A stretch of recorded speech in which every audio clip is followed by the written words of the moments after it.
Toxic masculinity that permeates our culture. Says women are a prize to be conferred after adventures. Says don't show your emotions, be violent or be killed. Says you are owed the life you want, so if you're unfulfilled, it's not your fault. Must be those feminine, must be those women who won't have sex with you.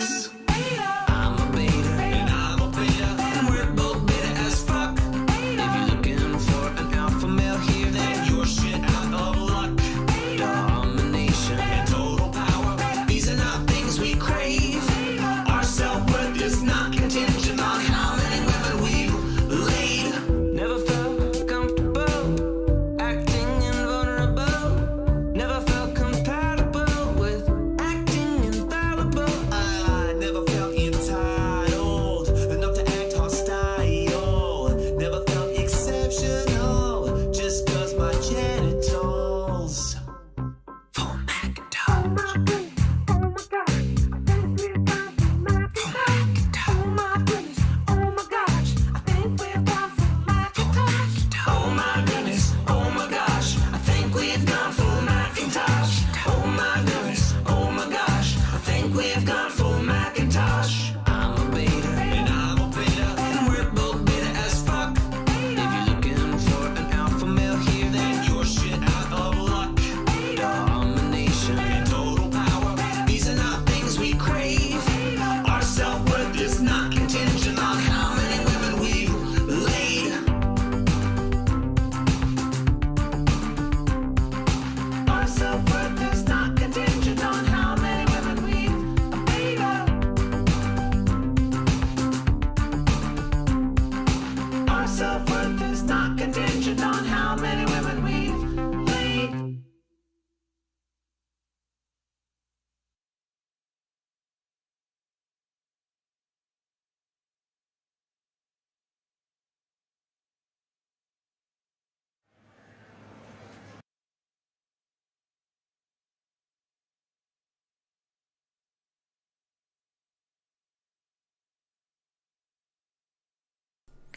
Been noticing a lot of toxic masculinity in here, guys, so let's go ahead and clean that up.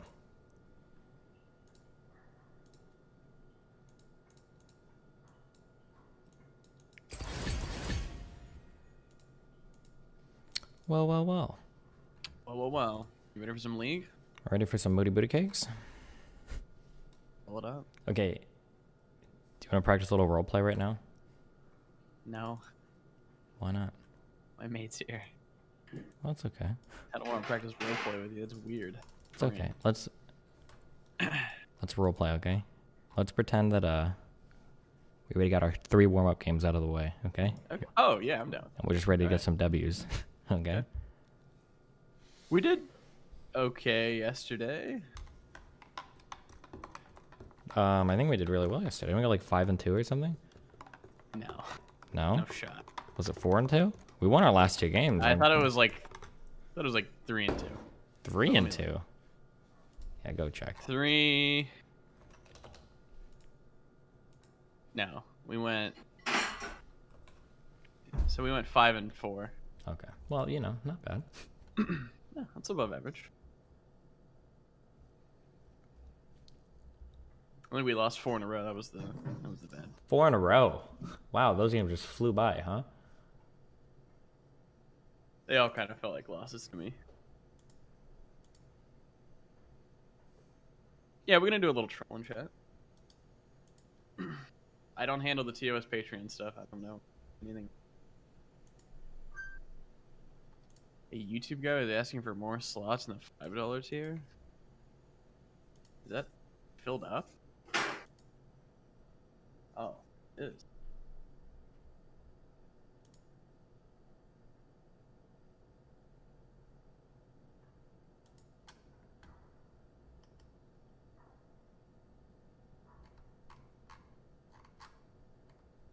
Oh, maybe we'll make a $10 tier. Okay, chill. Think so?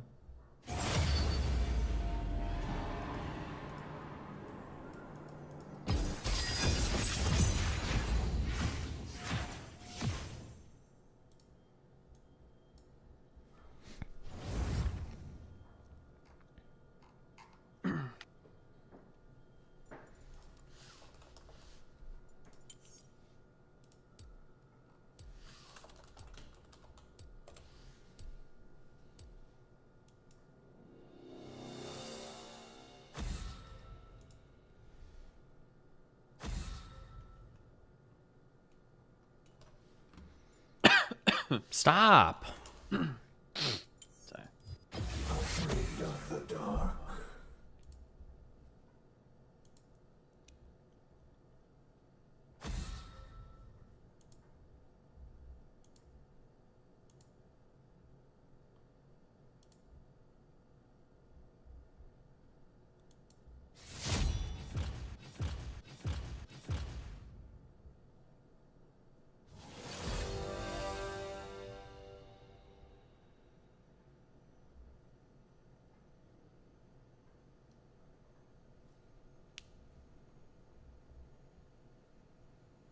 I don't know where my nail clippers are.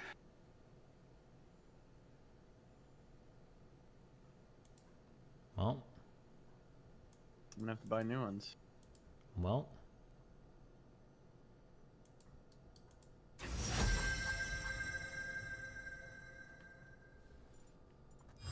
That's it. I'm kissing the cat. Once a vandal What? gunner, Stop abusing always your a cat. vandal It's gunner. gross. Kissing is abuse? Oh shit, our win rate's up. I'm up to 45.2%. Yeah, Not we're bad. good. We got a 60% win rate guy here.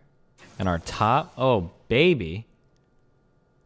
I'm at a 41% win rate. We're out of Elo hell. My Lulu is positive win rate. That's all that matters.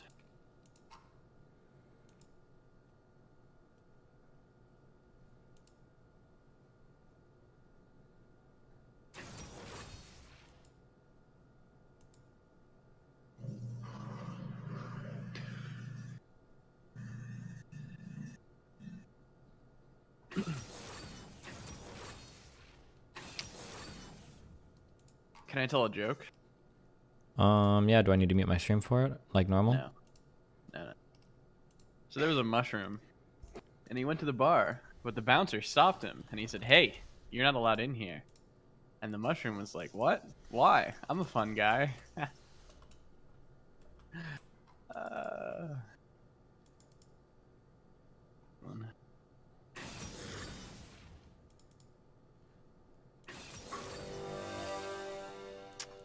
Okay, they get the jungle Rammus, we get the jungle Fiddlesticks.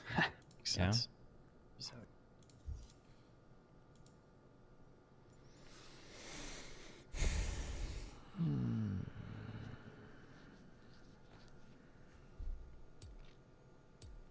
I don't like Lissandra. I don't think it's that good.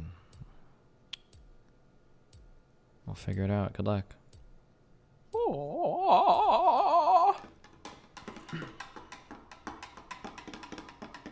Okay, so should I get you in contact with the GTA person? I'll reach out to him. I got their Okay, that means you're not interested. I got their email. No, you don't have a contact. You're a nobody. I okay? have their contact. Okay, we go way back. Okay? Yeah? Who? Yeah. Got him. It's over for him.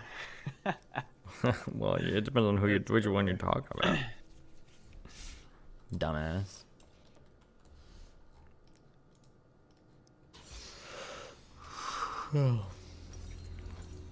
Lily really wants you to come play. Yeah, does she? She told me. On the Overwatch nerd server. Did she? Yeah. Wow. That's pretty sus, Mootin. Starting obedience training. Why do you use skins? Skins are for losers. Really? Yeah. It's crazy. Your mom said she loves it when she can feel my. Yeah, you know what I mean, baby. Teresa. She loves it. She can feel mine too. Wow, cringe. Oh, we're dead. I can't even eat. What's back? One. Can Rammus and Darius top. you grab a ward in there at 119 and then walk to the buff? We're not going to. I don't even know where you're backing. I need mana. Look at my mana, kid. Mootin dies in 3, 2, 1.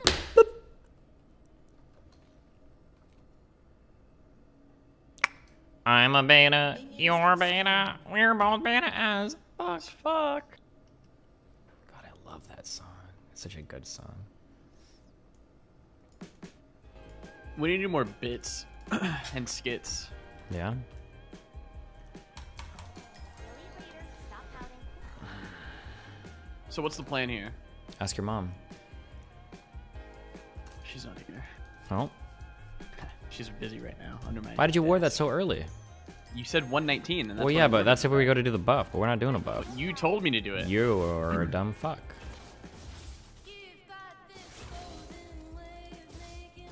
Okay, chill. Watch this. Okay, they're in a kill lane, Yeah, so this if we is a die kill level lane, so 2, we we're gotta chill. fucked. Well, you don't have to chill now. Now's the time to poke. Just be careful with the level 2. Does she have like a pole? No. It's an 80 carry. We don't get good spells.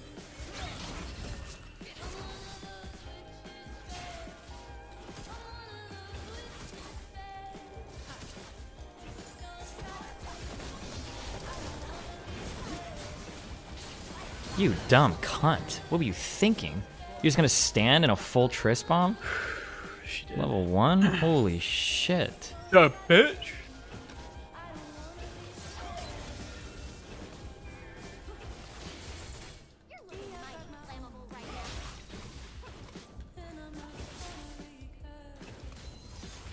Oh, I was trying to. Yeah. okay. I thought I'd eat him still. I don't think he wants to back though, because she's gonna get fucked You for shouldn't. CS. I'm gonna. You know. No, hold on. I need this count.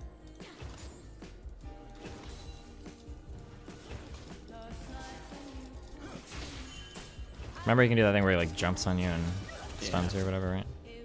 I think I was pretty far from him then. No. Yeah, you were. But I'm saying, if you like walk up and EQ him under turret or something, he's gonna Yeah. fuck you. Fuck. I hit that one.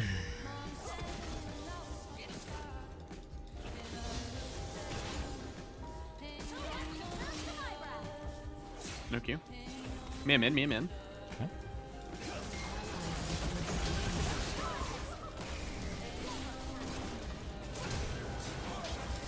I'm actually dead. Fucking AIDS, dude. Fuck me. Our whole fucking lane is fucked now. Good job, by the way.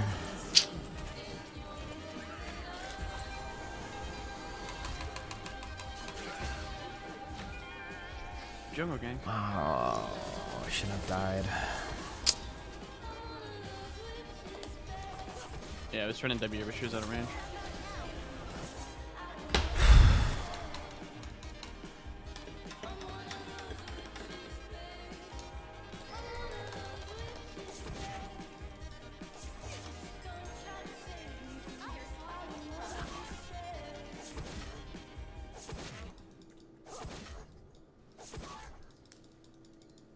They have no sums.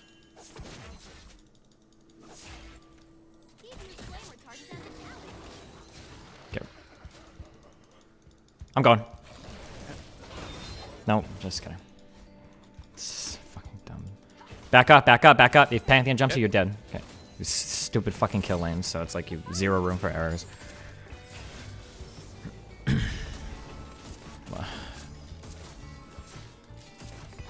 Okay, poke. You can poke. Sorry. Yep. Looking for it.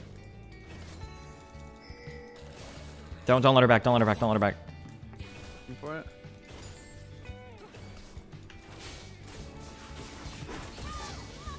I used my W.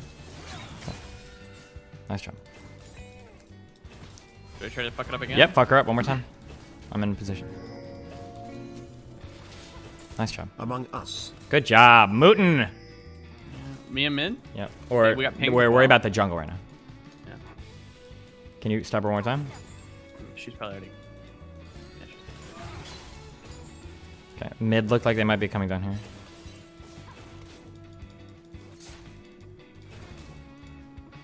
I'll cue the back wave, I guess.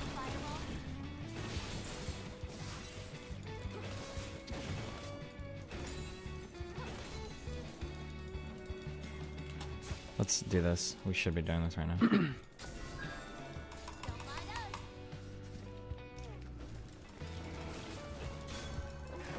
You don't want to pull it back. You just want to be a fucking Neanderthal. That's cool, dude. And you're a little fucking scarecrow, so what do we expect?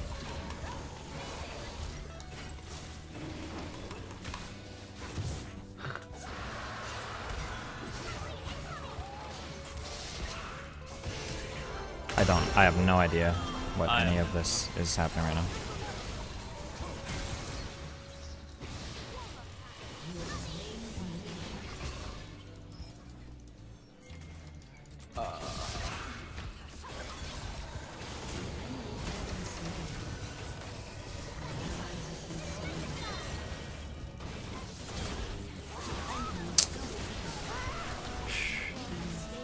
flash. Yeah, there it is. Wow, well played. Good ult, dude. Let's go. She's gonna die to the bleed. No, she's not. Nice job. That was worth it. Oh, she did die to the bleed. High skill champ. Nice. That was worth, I think.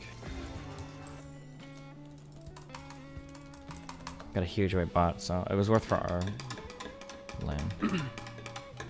You got teleport. He's still there. I'll hold it. Should I hold this? It's gonna take a lot of damage. No, I'm just control E and then walk around and then go into the bush. You can walk into the bush is the best way to do it. Control E, control E. Okay, nice. Yeah. Yeah. She's alone. Okay, back up. Get through her. If Pantheon jumps in you, you're gonna get fucking killed. Careful. He was mid. He was mid. Oh, okay. Okay, you're gonna just ignore me then. Ignore. What the fuck do I know? She has no dodge now though. If you want to get her. Yeah. He could be down here now though. Okay, check. Can you ward this? Warded. Yeah, I'm gonna ward it. Rammus is top, so we Rammus is should top, win right. 2v2 right now. Really hard. Actually, I'm going. How does she still have that dumb shit up? I thought it was like a 50 fucking second cool. 25 second cooldown or some stupid shit at level 1. I don't know. Fuck me, dude.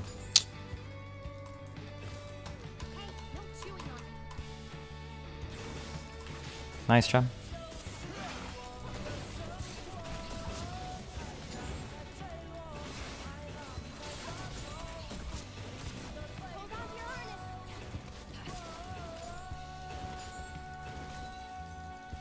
Fucking greedy dog shit player, dude.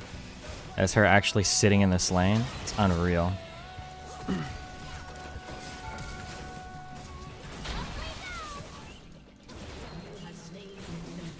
feel like Rammus is They gonna. ignite. You wanna just ignite him and walk away? Yeah. Yeah, I'm trying to. Fuck. Alright. Okay, Rammus just popped the thing top. Yeah, nice. Okay. Free shit for you then. I can't believe how long she stayed. Yeah, it's unreal, dude. I would got ganked like fucking 7 ways out my 8 minutes asshole ago, if I would have yeah. tried shit like that. Yeah, but I'll do it anyway. Yeah, baby. Big wave mid.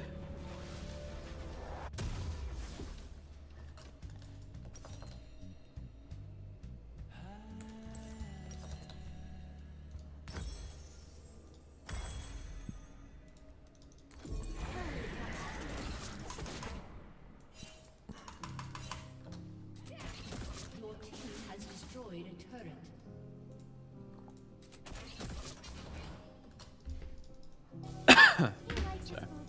Mia? Yeah, he's mid, he's mid. I think they're giving up bot. I don't think there's any saving her.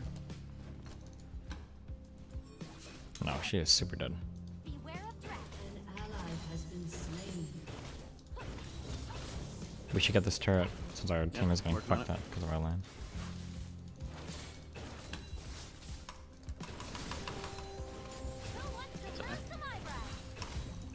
You ward that try? Yeah, it's already was.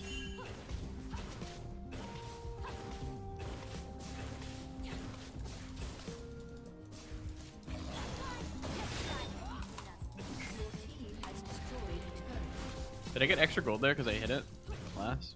No. I'm warding. Also warding over this. Pantheon over here. We'll probably have Rammus. Yeah, Rammus. Okay, we gotta kill Pantheon quick if we can. Okay. I'm trying to jump away, but oh, nice. Okay, back off if you can.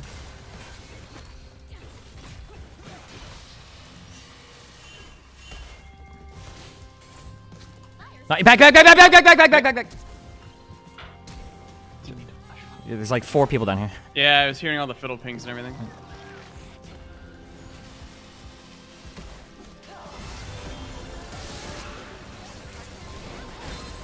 I W'd you.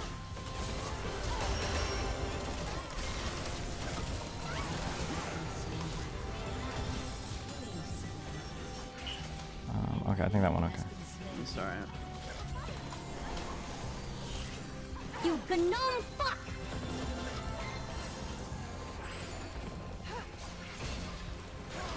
Oh my god.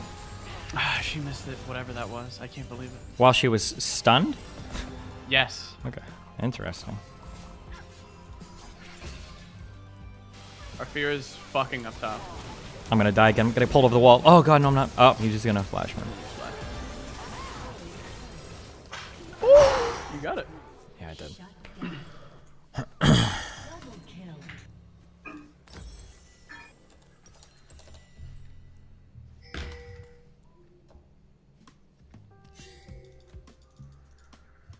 We're going mid now. Fucked up.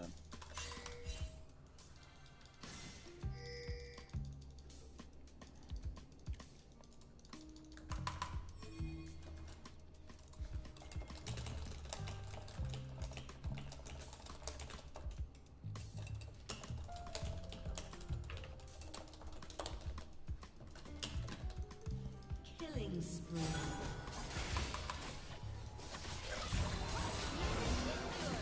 Okay, we just need to be careful we don't enter that phase of the game where we just fight all game and then Yeah, enter true. where.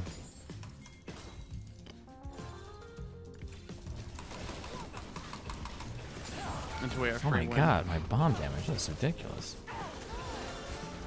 Unless Lissandra hit her too. Turret plating will soon fall.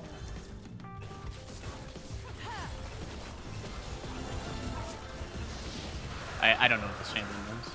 I assume you just dodge things. Okay. Just back off that? No, we can keep. Or we're mid, so we stay mid. We don't. Yeah. Okay, good. There's 4 mid then. Yep, that's fine. We don't have to fight. I'm just saying we. This is our lane now.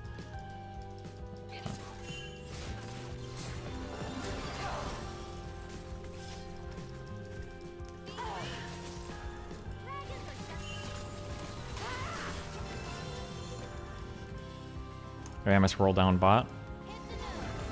I don't know what any of this shit does. So.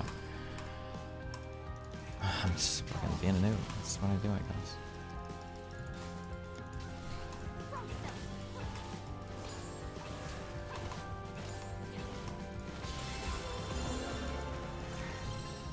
Can you bait something here? I'll go on.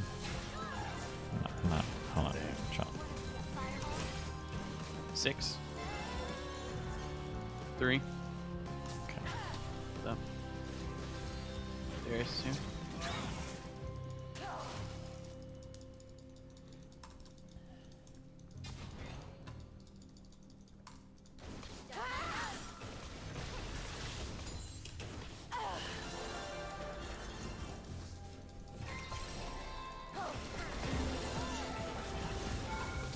Nice.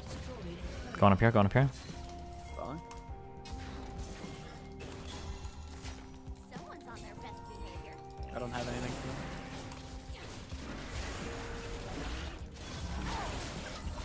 Is that blue up? Can you check? Yeah. It is right Yep. now. Rammus is on it. Well, you made him angry. It's probably bad. Nope.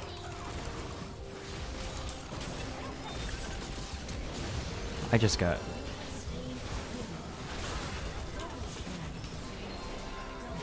I W'd you. I E'd you. Ally has been slain.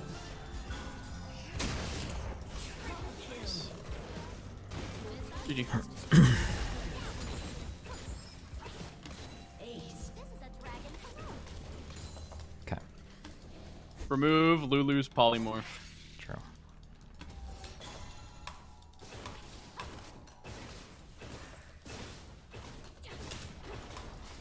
Let's have some fun. Your team has destroyed a turret. Has destroyed a turret.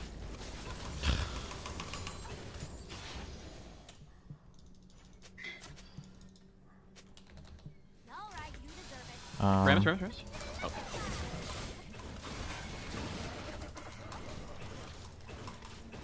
This is super anti.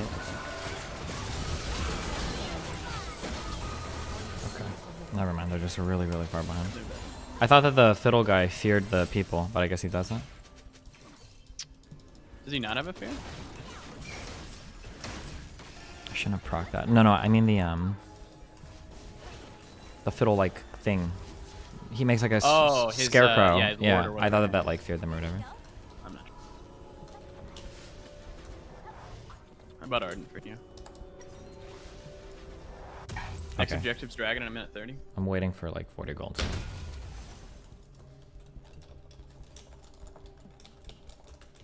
I'm gonna come back.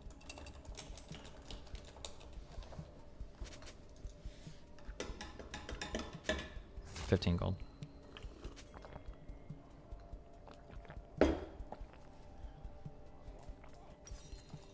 Are all dragons this heavy?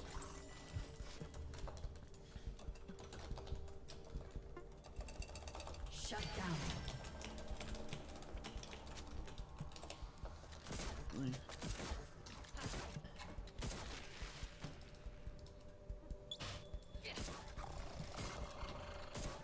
This person is super dead, man. Oh yeah, you're that.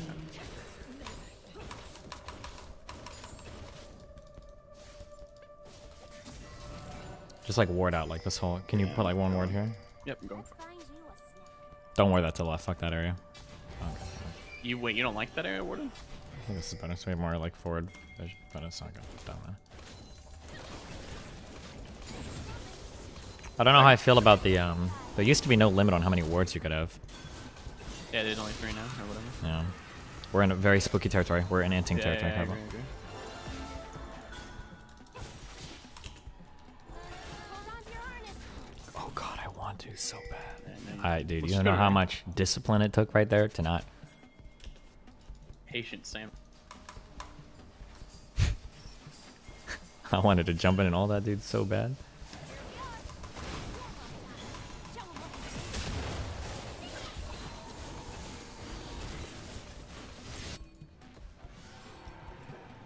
Dragon's in a minute. Are you going back?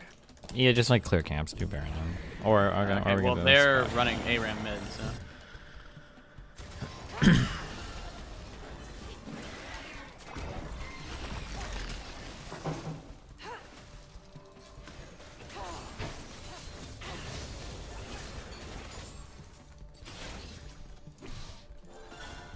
Careful. He's super dead.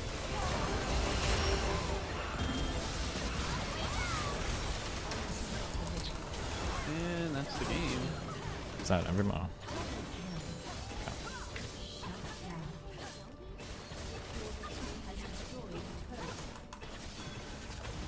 Such a win trade. I mean, it was his Imagine lane that people fed. thinking- I don't know what he's. I don't know who he's saying is a win trade, but or maybe it's just an expression.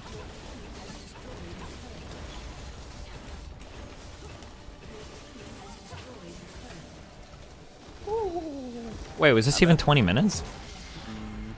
No shot. I think it was like I'm gonna guess 1950. game. I'm gonna guess 1950. Well, Baron wasn't up. Yeah, I know, but it was soon. Oh, it was 20 minutes 13 seconds. 20 minutes 13. Okay, couple more wins. Platinum 2. Not bad.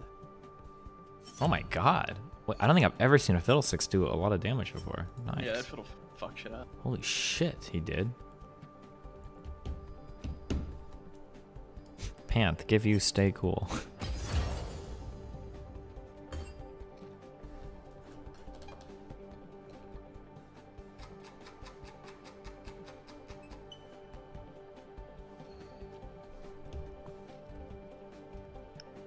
Stop following me on Reddit, dumb fox.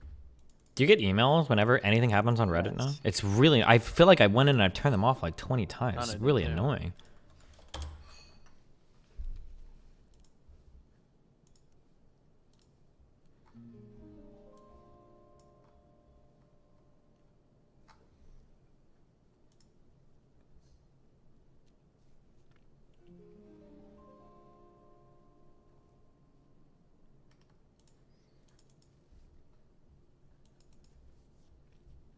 Have you seen the video of that Jack Posobiec guy at the Pizzagate restaurant? Nope.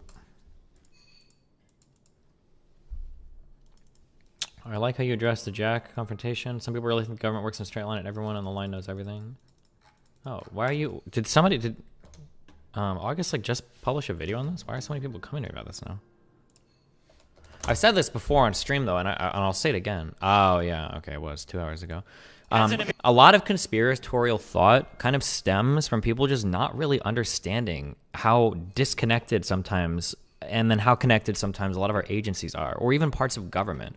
Like, people will think that like the Secretary of State will go down and talk to like a federal circuit judge to like rig a ruling, or people will think that like somebody working in the FBI is like passing intel along to like a friend in the CIA because somebody who the head of the NSA told them to work together. So like, it's really, really weird. Like, people's ideas of like how all of these things work. And it's funny because because if you compare it to like any other entity that you work for, right? Like, that interconnectedness doesn't exist anywhere. Like, if you work for a major company, like fucking half the time in a restaurant, like morning shift doesn't even know what grave shift did the night before. Like, if people think this like massive level of interconnectedness works at like every single level, like you're the fucking Borg or something if you work in Intel. Perfect.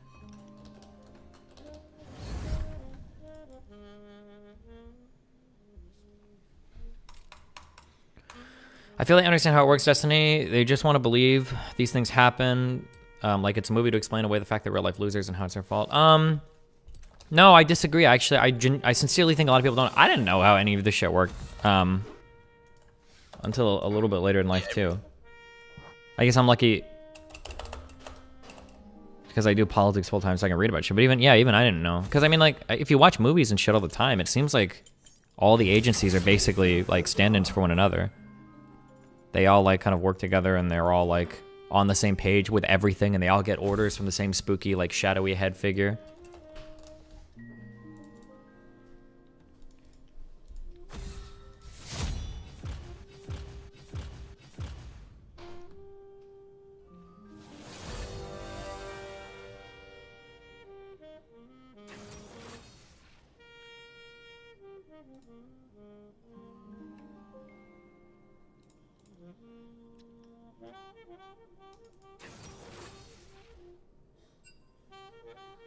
The truth is that they constantly fight among each other too. Oh yeah, like, was it fuck.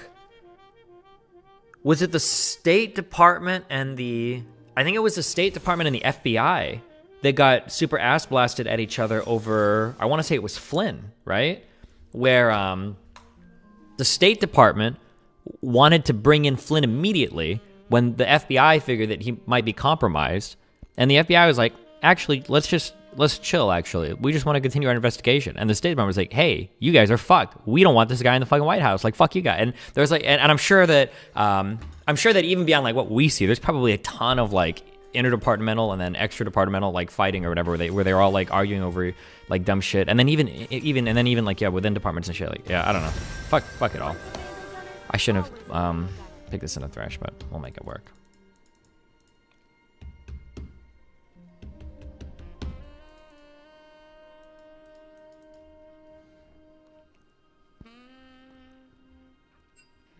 Would it not also be linked to some kind of democratic deficit? Ordinary people have zero input into how these organizations work, so it ferments conspiracy.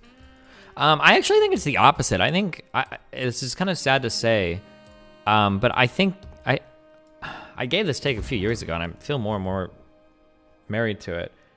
I think that a lot of our stuff has just gotten way, way, way too complicated, and I don't know how much democratic input like an ordinary citizen can realistically have.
Wait, holy shit. Did Bad Bunny get suspended like a week ago? What happened?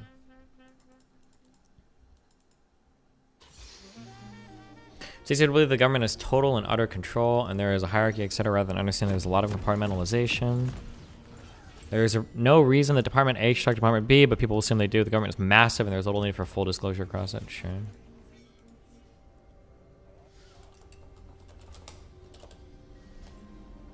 We're in this together, Wriggle.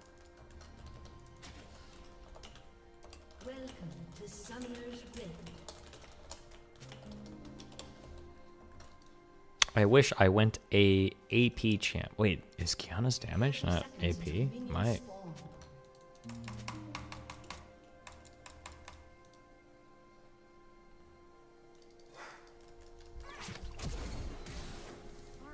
What is happening? Oh, if you're talking, you're Oh, fuck. Sorry, I was saying back. There's like a 5-man right there. I forgot I was muted.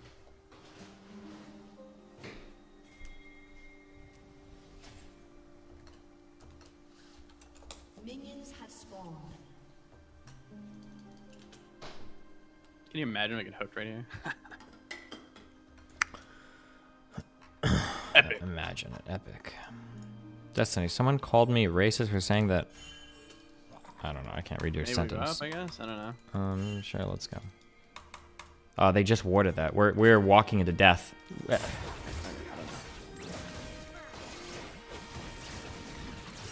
fuck it, homie. Fuck it, homie. Fuck it. Fuck it, homie. I don't know why. I don't know.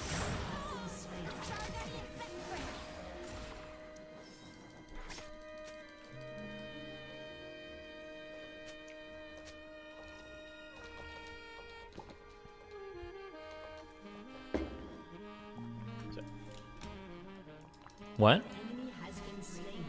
I don't want to fucking talk right now. Oh, okay. You said and your mic cut out. I didn't know your mic was closed again. Okay. No, I didn't say shit. You did. I had my cat walk up to me and bite me for no fucking reason, like a retard. Okay? That's why I was going. We are so starting obedience training. Oh. Oh, cut off. And Thresh. Focus Thresh.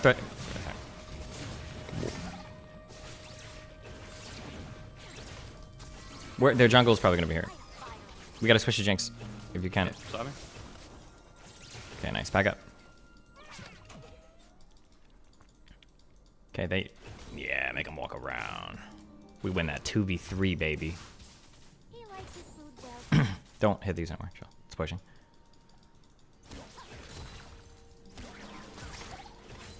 Yeah, be really aggressive. We're getting level 2 right here. Fuck, Okay, I no, didn't turn it. remember that close.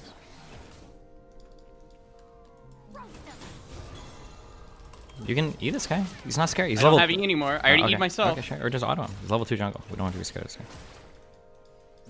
We still have big level. Okay, now we don't. All right, now we gotta farm for the rest of the game. All right. Show him what you can do. Good as your gun.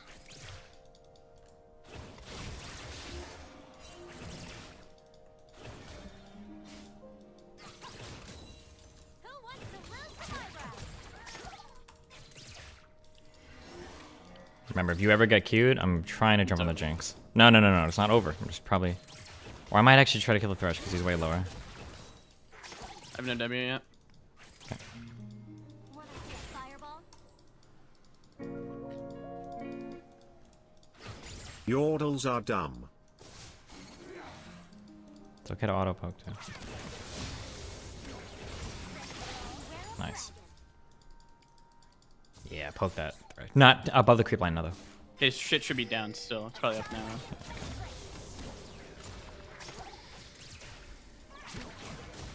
Don't mind us.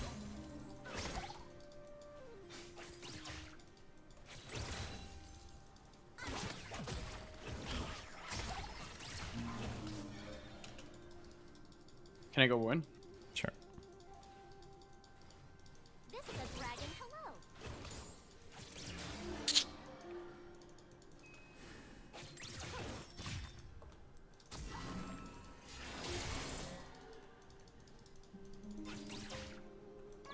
This is Warden.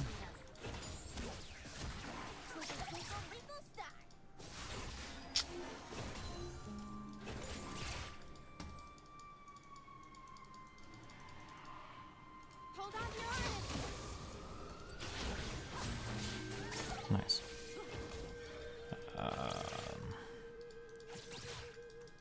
Try and bait out a Thresh hook if you can get hooked by Thresh.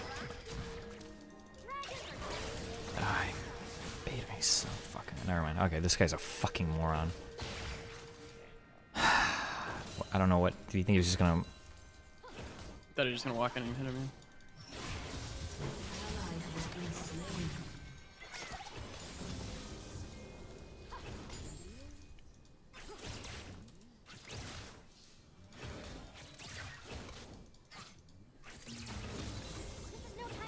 Again.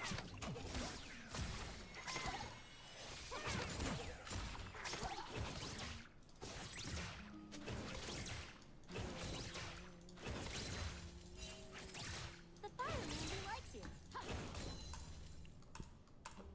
Me and man.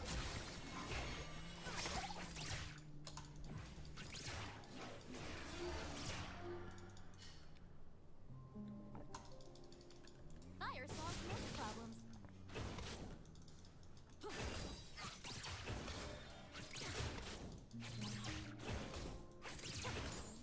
Run. Okay. When he runs up like that, we get the I fuck thought, out. yeah, it was looking not good. Do you have a He's ward? being way too aggressive. I don't. 30 seconds. Yeah, it's someone here. Okay, chill right here for a sec. Yep.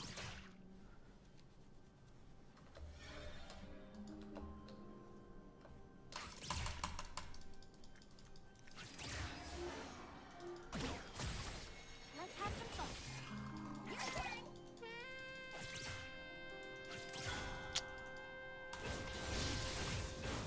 Okay.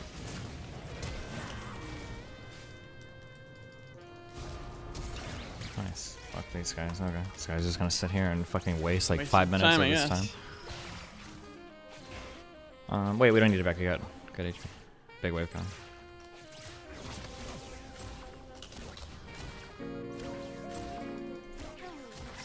Can't wait for Mr. Mutant to slam the desk after feeding the Jinx into hyper carry Mods, status. perma Lol ban W. that guy.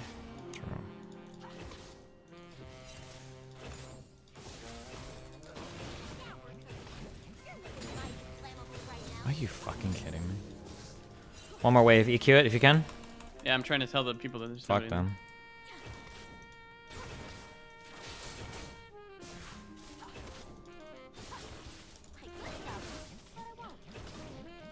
Gonna go up, I guess. No, Okay, it's it's not gonna. Wait, you're dying if you go up there. Yeah, Don't they even. will die, yeah. Yeah, just. didn't die.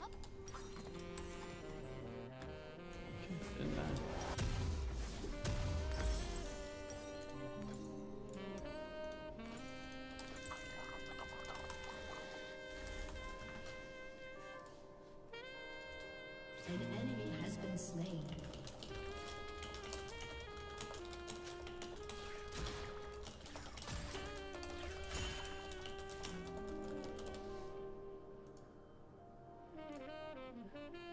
An ally has been slain. Did you see was Thresh mid? He was a little bit ago. He's probably gonna be soon down here. Yeah. Okay. Shen has no ulti. That's his ward. Unless I was standing outside, but I don't think Okay. Thresh is probably like standing in that bush, I can pink it, I guess, but or not. Okay. I don't know where the fuck he is. You need a back. Oh. Okay. I've got my 6. Thresh is down here at 5. We should try to force something here. Never mind. Shen. Well, you made him angry. he should be like half HP though.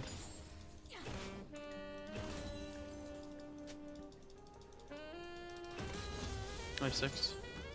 Okay. Jinx just backed earlier, so she doesn't want to back again. Yeah. And Thresh is like running around, so There's 4 people Yep. bottom right now. that's fine. Just chill. Nice. Jinx is mid, we should just push, yeah? Yeah, we should.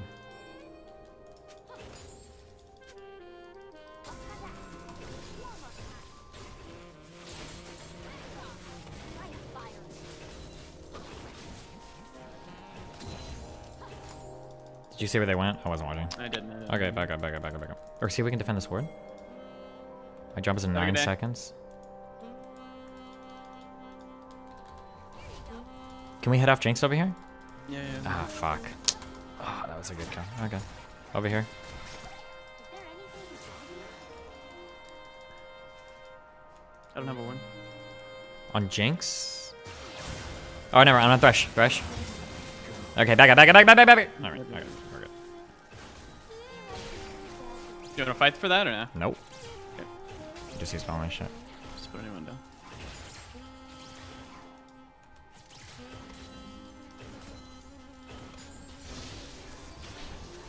I'm gonna move top. Okay.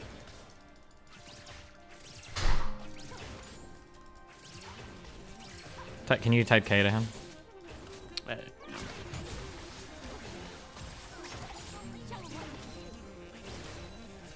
Okay. Did they ward that bush? I don't think so. I think they Wait, just wait. killed my ward in that bush. Okay, come back here. Ally has been slain.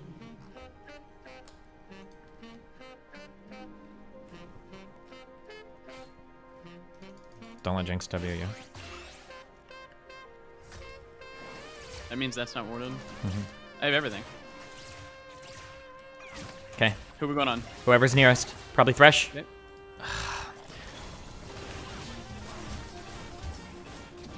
Alright, okay, we're good. How obnoxiously safe. Oh my god. Who wants to lose some eyebrows?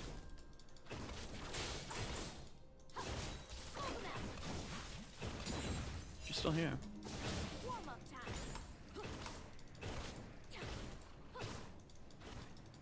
Want to see a fireball? An ally has been slain. Careful. An enemy has been slain. An ally has been slain. I'll do one I'm more. saying. Bigger, Yeah. you're Yeah. carrying me. We're cooking.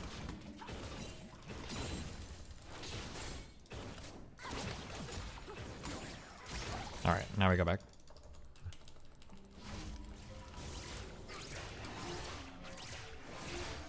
It's kind of insane. She started off 2-0. They don't have a single plating. No more kills. Like, they're being so passive. Pussies. I really hope that was your stomach.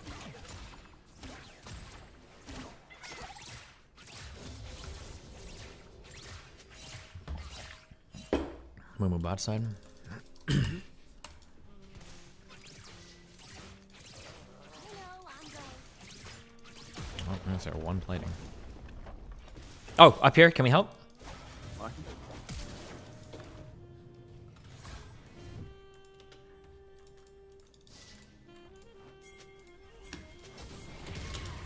I'm gonna die. Never mind. Just run back. Run back. Run back. These. Or. I'm leaving. I'm just leaving. I'm just leaving. I'm just leaving. Okay.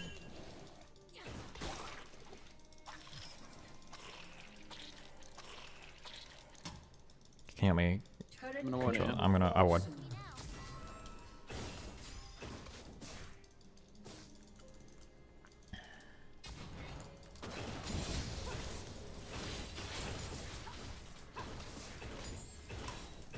Beware of dragon. I think we should get one turret because Thresh, or not one plating. I mean.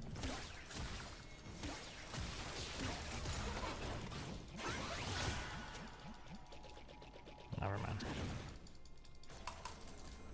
Why are you slimy? Kill this. Sorry.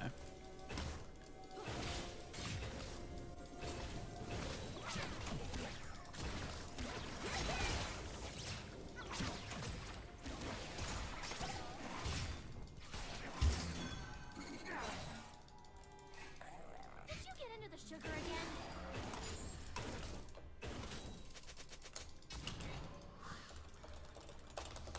Can we just not give up every single fucking dragon, please? Don't mind us.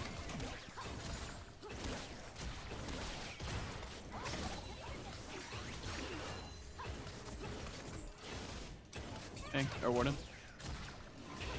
This is a dragon. Hello.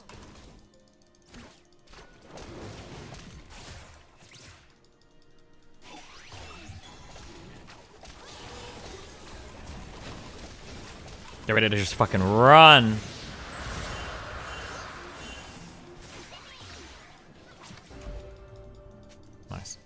We take those. I think that this pathing. No, we're good. Oh, there. Scaring what comes out of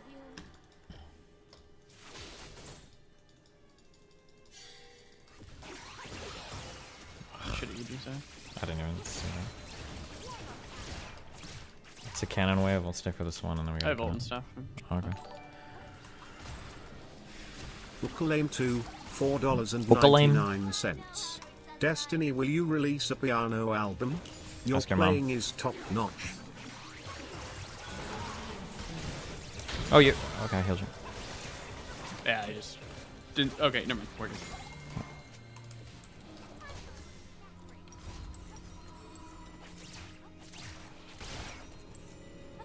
We're gonna lose our turret. Someone's on their best behavior. Your turret has been destroyed.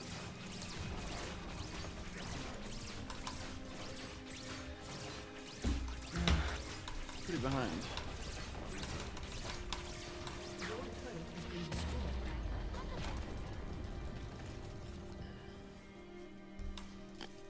I think our team fight's better. An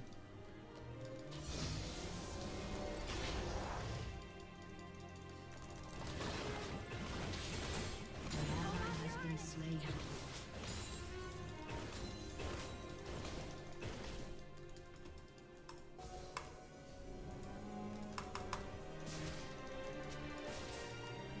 Dragons are just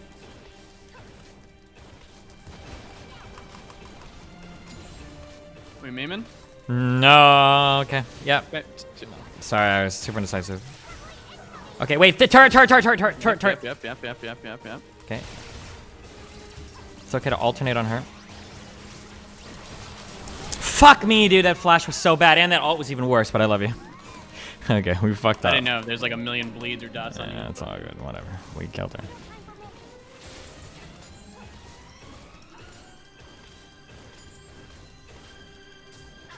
Oh.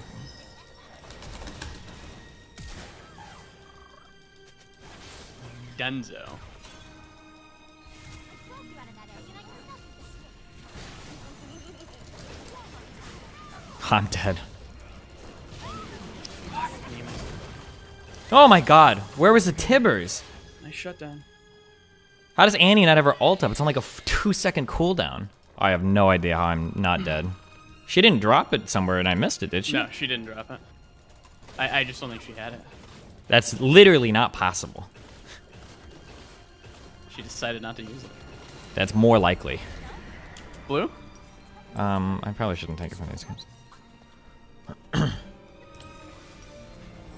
Dragon's up in a minute 40.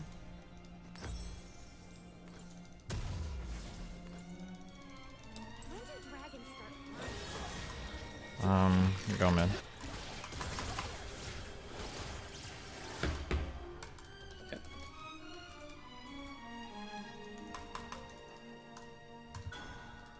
The fire means he likes you.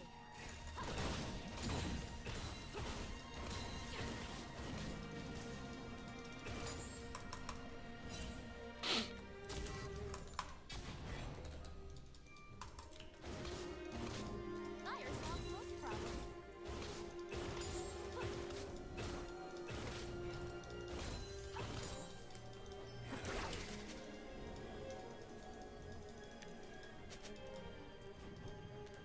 He views flame retardant as a challenge.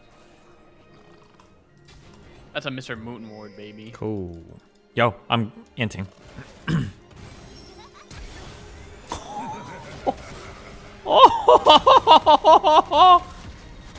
Beautifully executed. 100% concentrated power of will right there, guys. Beautifully executed.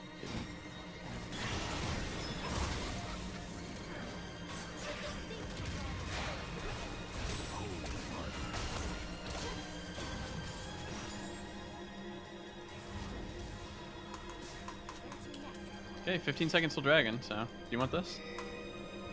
I might, yeah. Not bad.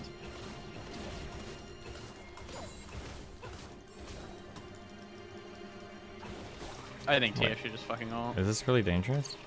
Yeah, it should be. It should be dangerous? Yeah.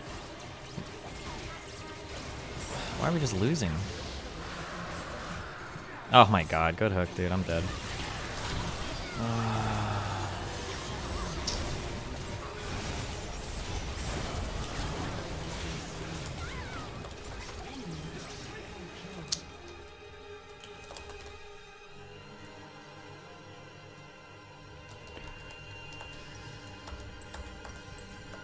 How is this game so fucked? The 2 kills early game were to Jinx. She hasn't really done anything. Our top is a lot of CS at least. Mid is getting wrecked. Fucking Annie.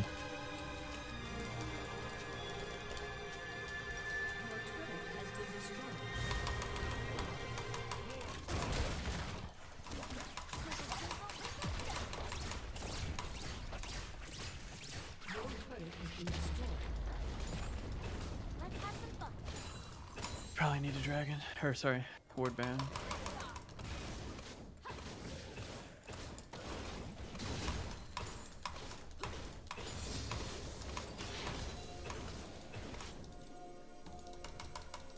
Let's find you a snack.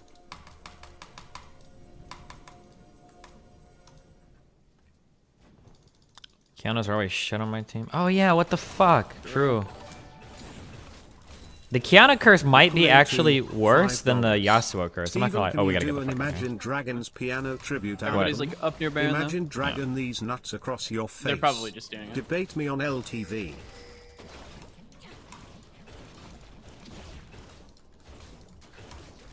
You're looking mighty flammable right now.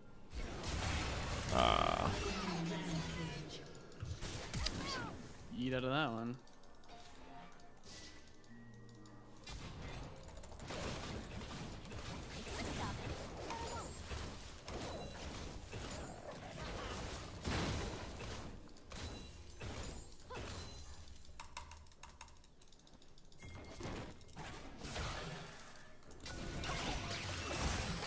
Nice. All right, you deserve it.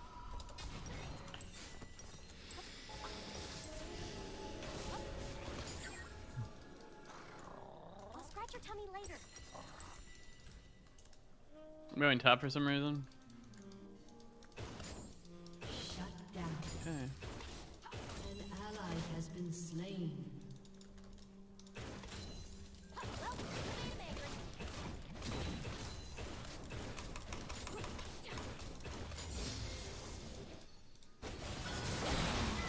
I'm coming up.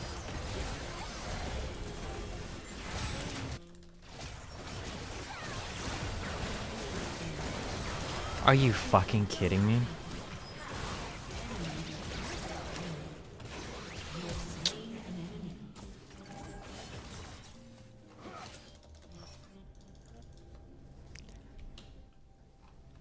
Aw, look at your little arms.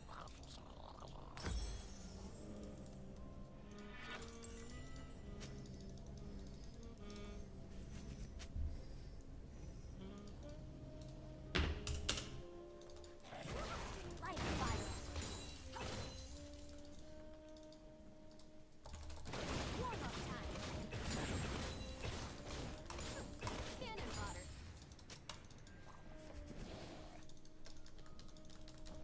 He likes his food well done.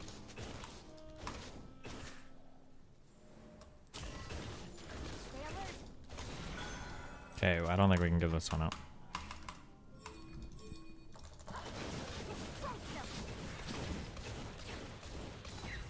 They're probably just gonna We ban. super need GP for this.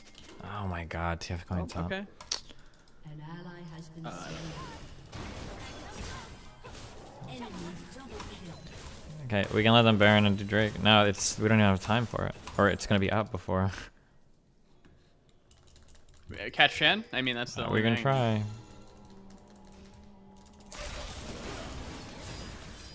Who wants to raise some eyebrows? I'm dead.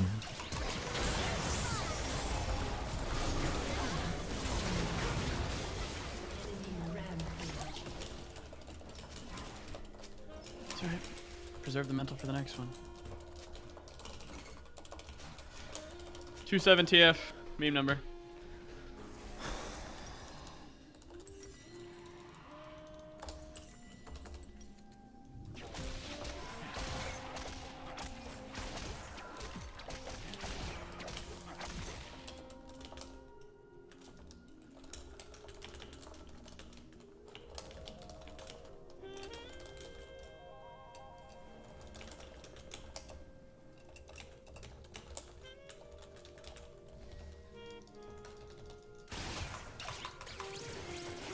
Like, why are both of you farming? What are you guys doing here? What is happening? Why are you both going back and forth farming this lane? What the fuck is the goal?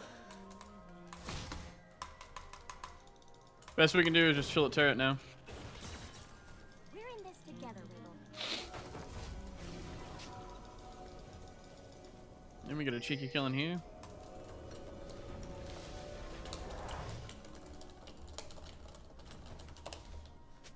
Yeah, fuck it. Why not, dude? We're gonna die, but I want to die. Did you think it was really was awarded? No, I didn't think it was weird at all.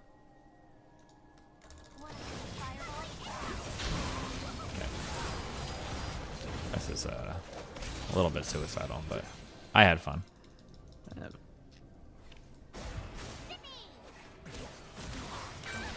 is godlike. Are all dragons this heavy?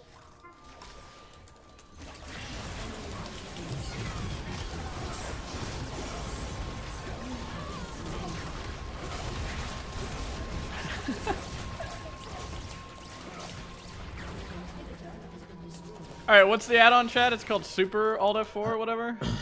There's an add-on to let you Alt F4 out of. Yeah. I want that one. It's an add-on I need. Called Glitch GG. No, it's that.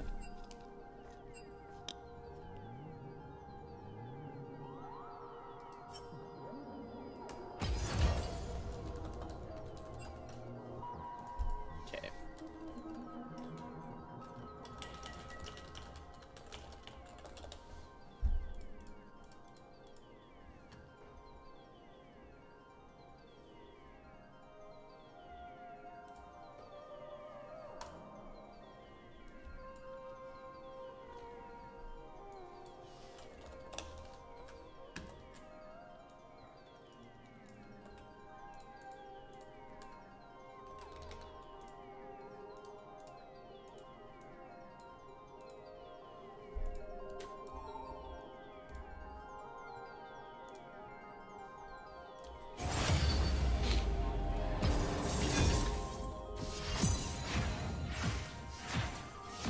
I hate Canadians.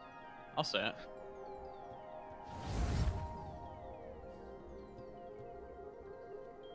Leafs out. Wait, you hate Canadians? Yep. Oh, my you're God. gonna get Listen, we're playing League right now, okay? You're gonna get flamed by Moon. no! Our mental is breaking down. Oh my gosh. My mental's Okay. intact still. I came at a bad time. What's going on? Did you get the gold yet? I'm almost a bronze 3. Woo! Let's go. Bronze Poggers. 3. Yeah. Are you fucking serious? I've won 3 games in a row of ranked solo, Nice. and I'm not dueling with anybody, so it's kind of luck of the draw. Wow.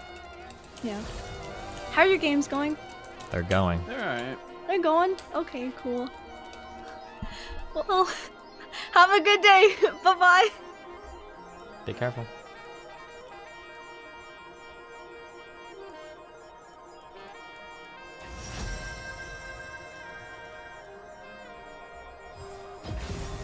Once a Vandal Gunner, always a Vandal Gunner.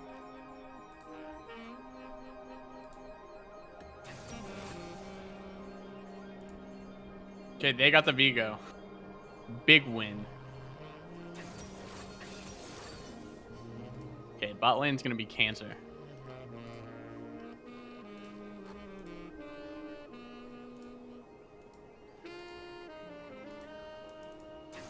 Why do I hate Leafs? I don't actually hate Canadians, but you guys get so fucking ass mad when anybody ever talks about you, so I said it. And now look at you. You're all adding me, so I'm getting the attention that I wanted. Dumb Canadians. Not to mention, nobody really likes you. When you travel, people are just like, oh, they're the friendly version of American. Because that's literally all you're known for. America's hat. That's not even true. Amogus, though. Amogus, Americans Amogus. Sorry, what? It's not even true. Americans are super friendly. Unless you're in, like, New York.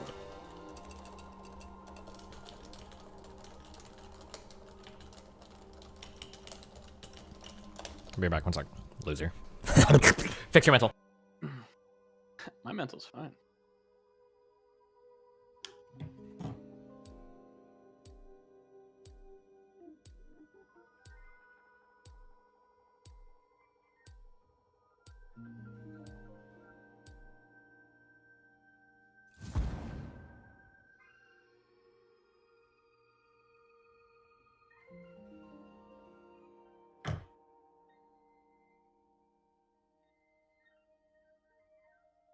The next Canadian I meet, chat, I'm gonna beat up in a video game.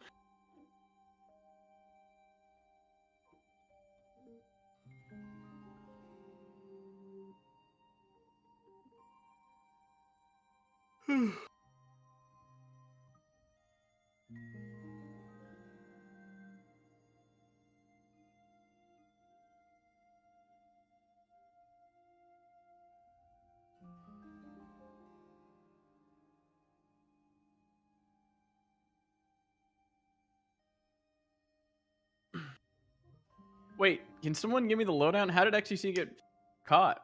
Did he mauled hard? I'm missing all the good drama. What drama do you think you're missing? The XCC drama. Oh God. He's robbing a bank today, dog. Whoa, Soy, really? Yeah. Actually, he's not robbing a bank. He's robbing the vault, dude. Oh, he's getting a vault. That's like an extra big vault. bang. Yeah. Yeah.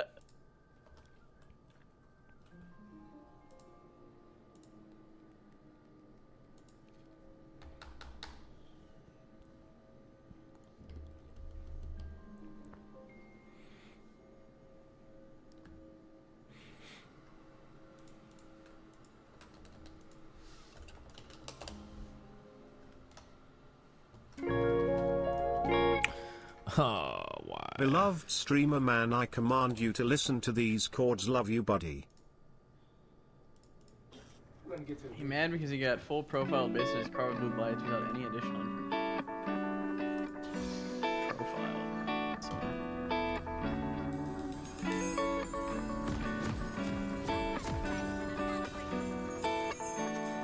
I am hard camping bot. No way. Bet. Okay, cool. I'll believe it when I see it. I'll believe it when I see it. What? What, Mooten? Just say it. Thinking about my dirty little secret. Oh, Just yeah? another regret. My dirty little secret. There he is. Don't flash I'm Q. not gonna, yeah, I'm not flashing you, right? Scott Bradley, Oh, so you're in. $4 and What do we do? 99 I'm cents. leaving. This is. Mitamuton, when are you going to go back to playing Ping it, your cue. Demon's How long? Souls or up? Bloodborne? I mean- Okay, okay. Please cringe, bro. Why Right you here. gotta play cringe? Right here, right here, right here.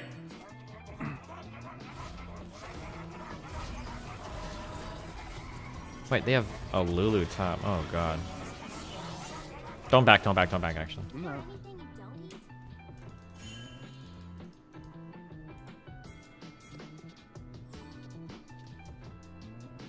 Where do people who backpack poop? It's on the side of the road, yeah? What are you talking about? People Depends on who you forest. go with. What, are you gonna poop in their mouth? If I'm with your mom, I am. Oh, babe. Oh, yeah. Booyah. Oh baby, let me poop in your mouth. Go. Lane, why are you taking so long? It's great. He doesn't need help. The big guy. He's got a lot of armor. You dig a hole? You fucking dwarves?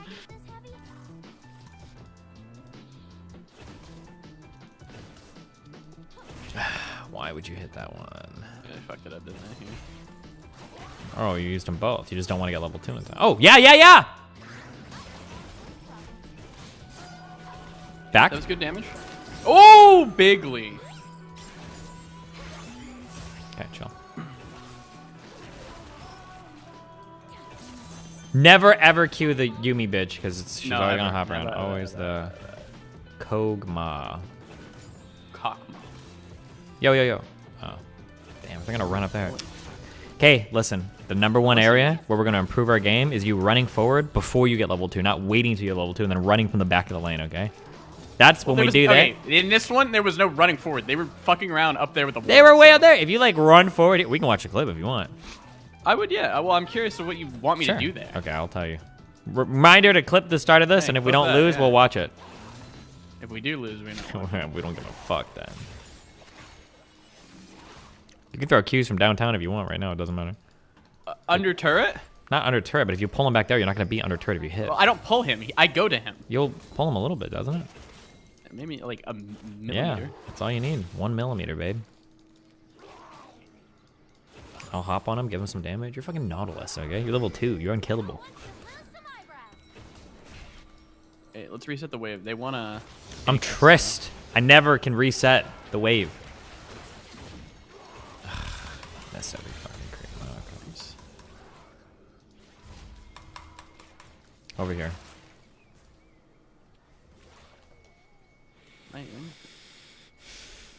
That's what your mom asks all the time.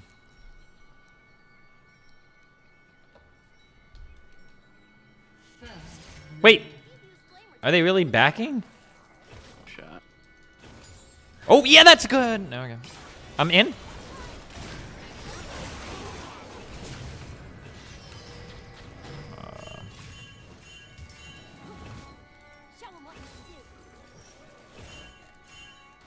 Ooh, it's don't ever run from low-level I'm not worried junglers. about it, Yeah, I'm okay. not worried. He's probably coming though, so we're probably gonna need to focus a jungler maybe.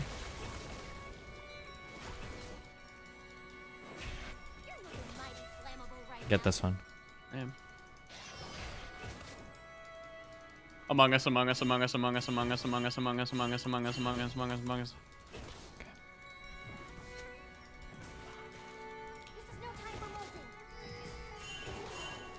If he pings me again, I'm gonna Just tell him we're fine. We have 2v3. pop him.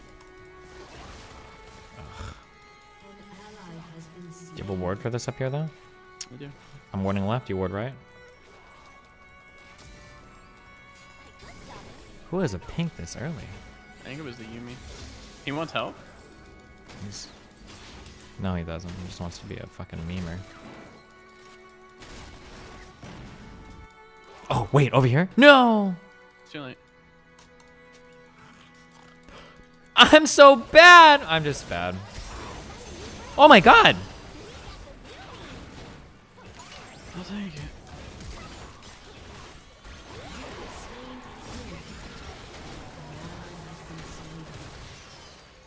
How did I get hit? Not worth. My bad.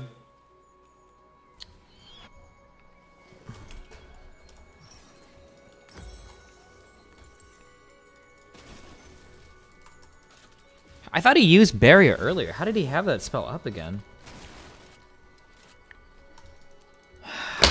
Fuck me, dude.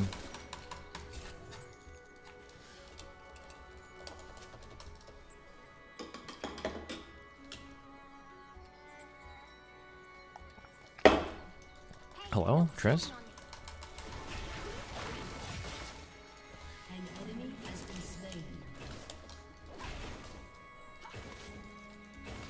Oh, we should try to freeze this a little bit, I guess.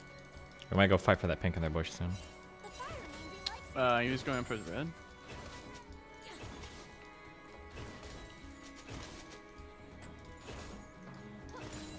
Let's get Drake. If they're gonna play this far back, we're gonna do objectives.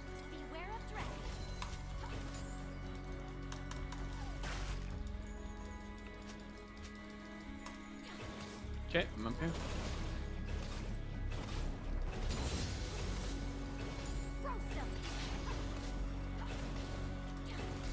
Okay, I'm going mid for some reason. Okay, their jungler, that's their mid laner. It's level 7. We can't. There's 4. They're gonna collapse. Our jungler is not ready though. Katarina level 6? He's level 7.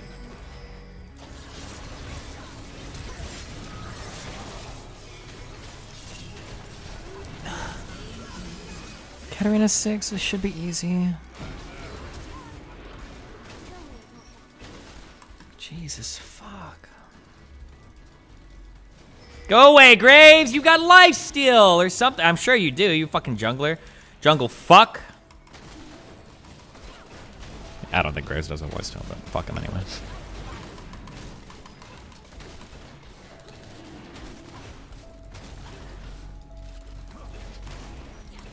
Listen, junglers get scuttles, okay? They don't get anything else down here. 4. That's pretty spooky. Don't try to fight. Don't try to fight this. Don't try to fight this. I want that. Get it? I have to back up if...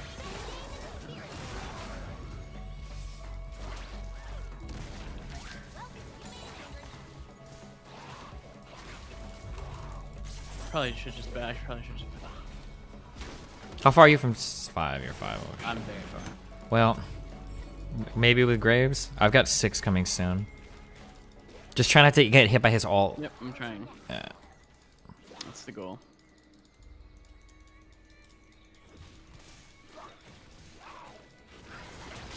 Oh my god. I'm dead. No, I'm not.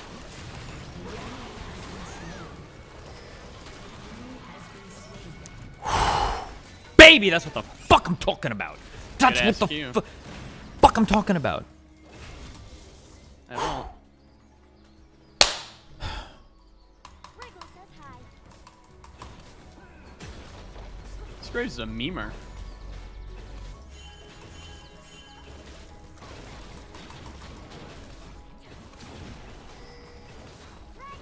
Okay, out.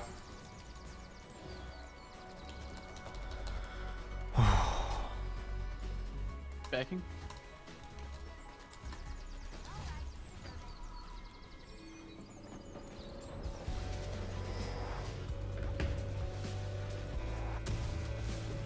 Oof.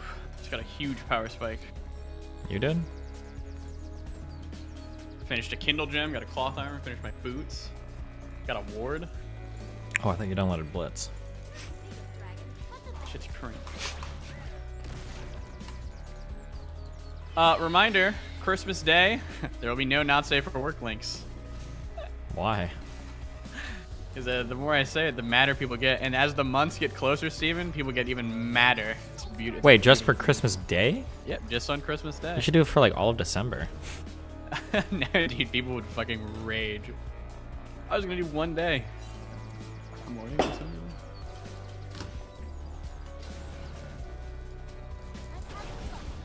I'm killing this pink. No NSFW November. You know what I mean? Oh, that's a good kill!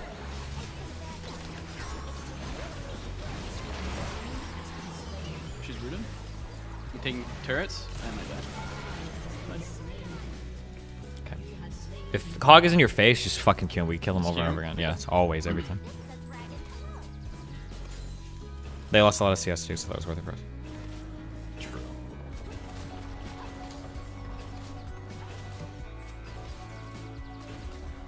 Do you think that Yone guy is coming to me? Why would they come bot lane?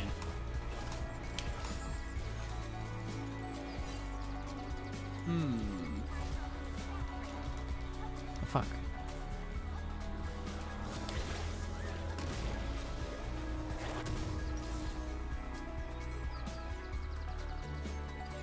Wait, why is it telling me to build crack in this game? Wait, what is happening with this program? I'm so confused. Did this change like overnight for Trist? Are more people building Kraken Slayer now?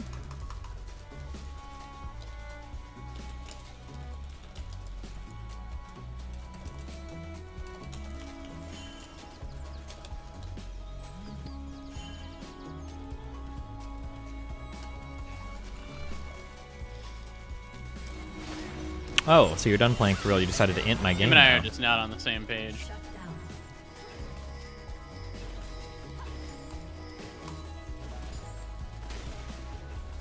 Him and I were on different pages. But if we were on the same page, we would have had that. Do you think I can have that?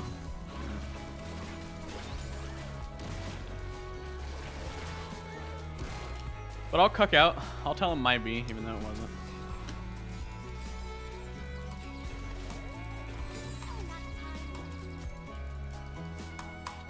Give this Drake?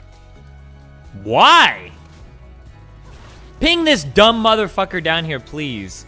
Why? What do you want to give it for? What are you even going after? I want to full clear his top side? What? This guy's got like the jungler brain. We'll get it It's fine. on our own. Yeah. Well, you just killed mid, so. Well, We you should know, just I'm go in. now, yeah? Yeah, we should.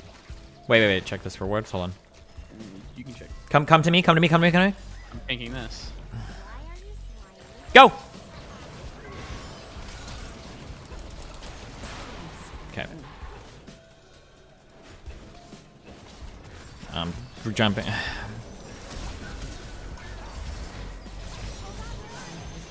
I'm fighting. Got a Q? I'm fighting too. Give it, I don't, baby. I just used it. Use it again. I don't have it. Loser. Okay, let's see if we can get the...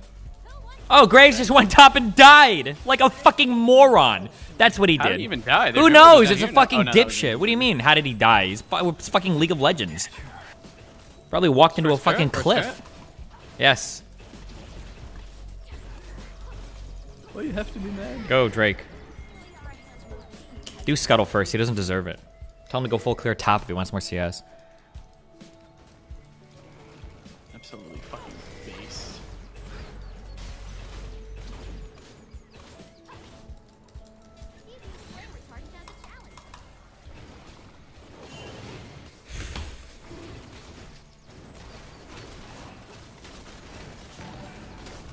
Up here?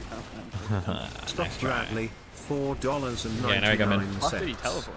Comedy and Who entertainment, knows? and in YouTube chat asks Destiny.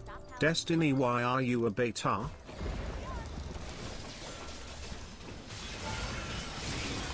She serious? Oh, good job. Because Katarina sure as fuck wasn't gonna do that.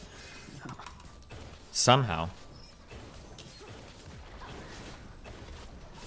Probably just gonna ult anybody ST.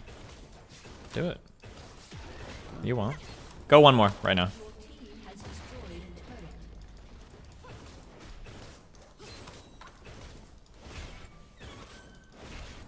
Yeah, alter.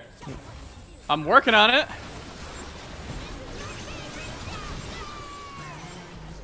Okay, well, I don't know what happened there. Sorry. Something weird happened. Am I going Thorn Mail? Yeah, I'm going Thorn.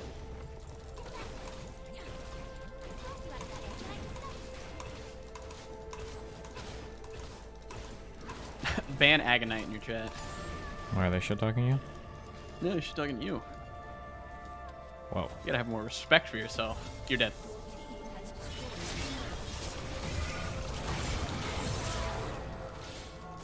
I'm dead. I am dead. Mordecai's gonna get the double kill though. I'm enabling plays over here. Yes, yes. All part of the great circle of worth. Even more plays! It's such a stupid. Mordekaiser is a fucking broken, dumb champion. He was dumb when I played him too.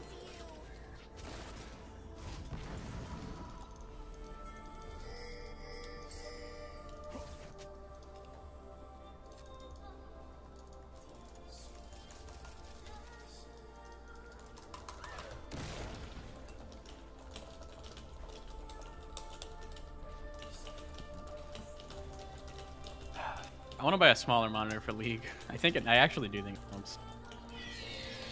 You're gonna what? I want to buy a smaller monitor for League Oh, for the mini map. maybe. Yeah, I would like 3 of these. Sorry. Katarina wanted. Yeah, she was stealing Ana. You should try playing in window mode too.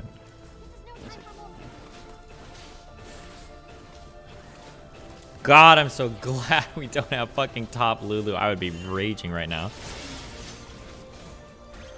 There's 4. I'm dead. Don't worry, Katarina will clean up.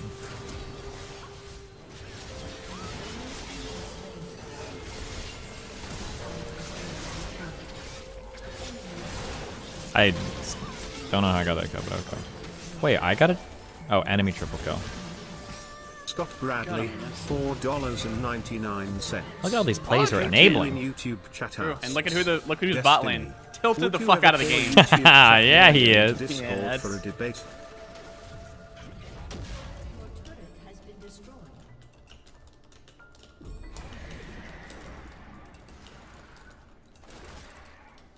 XC's gonna get banned. Drive by a cop. Drive by cops, I think, are fine as long as you have reason and I don't know. It's tricky. What does drive? I mean, he literally just drives by and goes pow pow pow. Shoots him, yeah. Why? Is he just mad again? He's mad at cops, yeah. It's like a tricky thing because like the drive-bys sometimes make sense, but like the people you're killing, you should have some interaction with so they know what's going on in like the RP, like why you're doing it. Well, like in the real world, you don't always know. Motherfucker wants to kill you. Well, this is roleplay. So.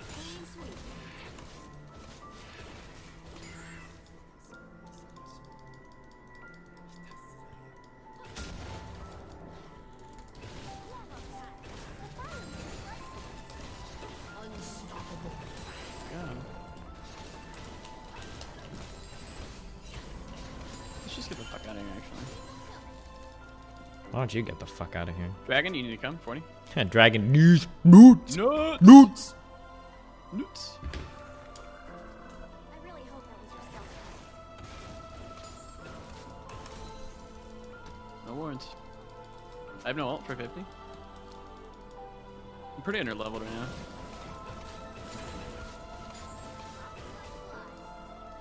Beware of dragon. Whoa, whoa, whoa! Down here, down here, down here, down here, down here, down here. Somebody's ending.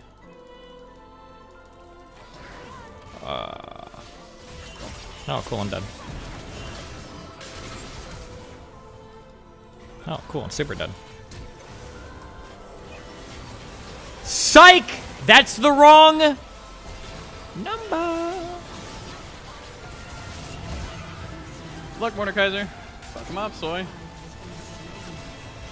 Good luck, guys. Mad respect.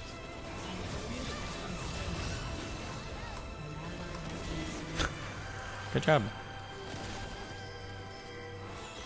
Yeah, I'm not going in there. Soy! How long in this XG stream are we, chat? What hour mark are we molding at? Oh my god. Good job, Graves. Soy. 7 hour mark, that's rough. Scott Bradley, $4.99. Revans Wow, it's almost like the entire team is around making that call. Oh, Hypergray, how did he get 7 kills? Bradley get his money? We might actually be losing this game. I'm not sure, Moot.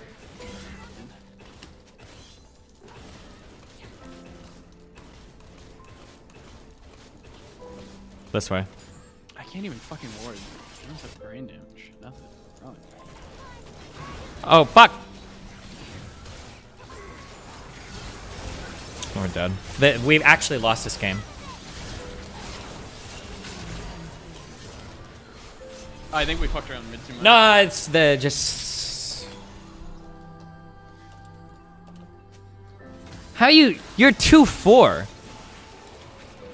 I've got like over 50% kill participation. Fuck off.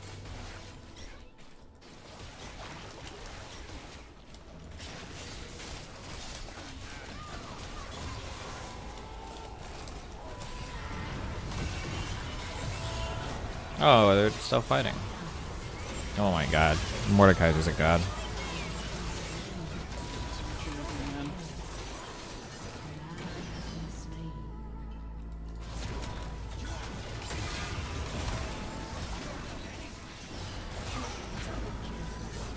What does this guy do when he like sits on his knees for a moment and he plays with his fucking ball sack and restores his HP? Is he like invulnerable or what?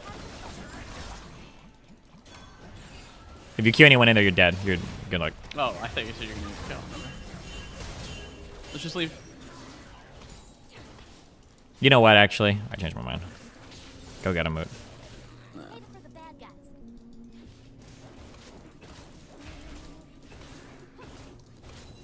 Man, I'd blow a dude for a fucking minion or two. Yeah, this is a really bad spot. They all just back. Oh man, I'd blow my dad for a cannon minion, dog. Alright, I'm sorry. Can't never get anything. Oh, so you're gonna take my... Yeah, because you're fucking trolling me. I want those minions. True. That's about all I get.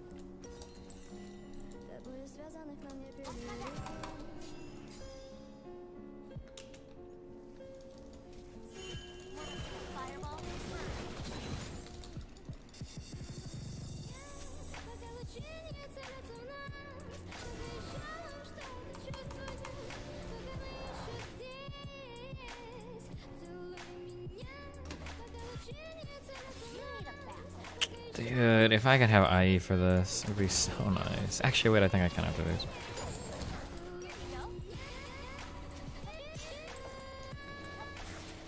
Oh wait, maybe I can't even avoid fighting or selling my Adorns.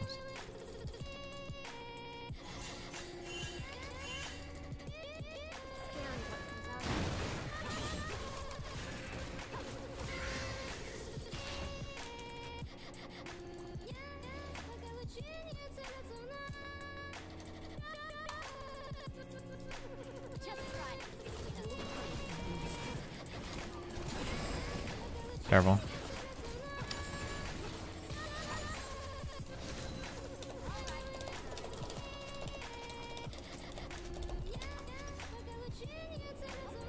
So you're just very weak, right? Scratch your tummy later. No one cares about that shit item. Item.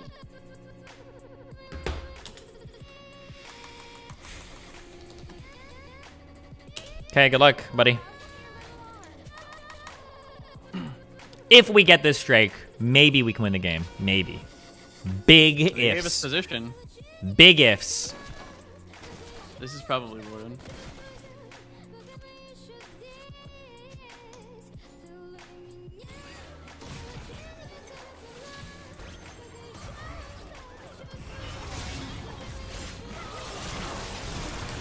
Fuck, man, dude. Get me the fuck out of this shit game.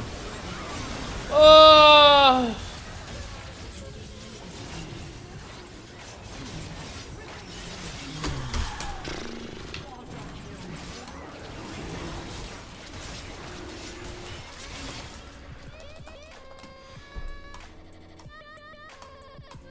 Super F4 worked.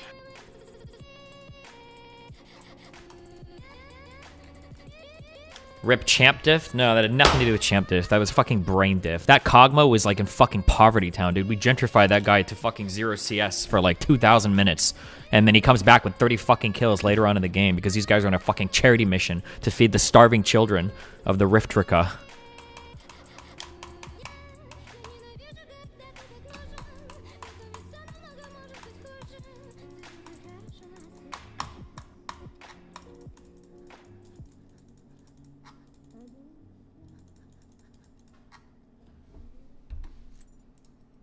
Report every other teammate for intentional feed. All of them.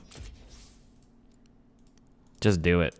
It's definitely good practice. There we go.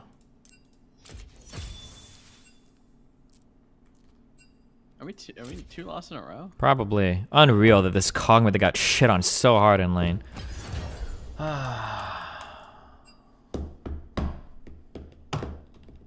Can somebody link me the OpGG or whatever of the game? I want to see the gold difference. How far were we up in that game? We'll see that in the match history. I don't know where they're changing this shit.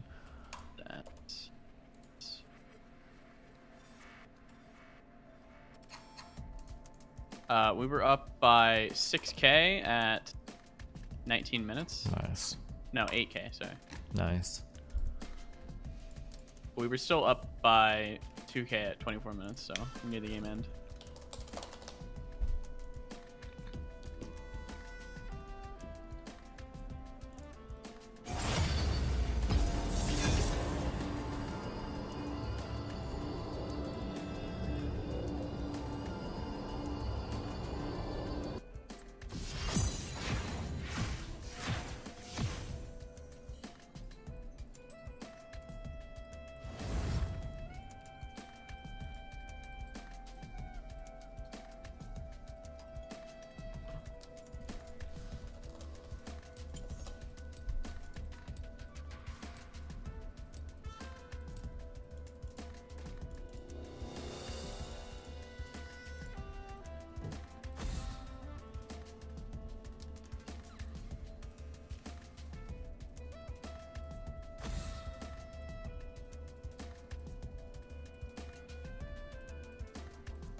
Wait, ban Warwick, ban Warwick. What he banned? Why? Oh, he's top. Where this game is fucked. Well, see if anyone dodges. Yasuo mid. Kha'Zix jungle. Warwick top. Get me the fuck out of this one. Just troll pick. Just troll pick. Punch first. Ask questions while punching.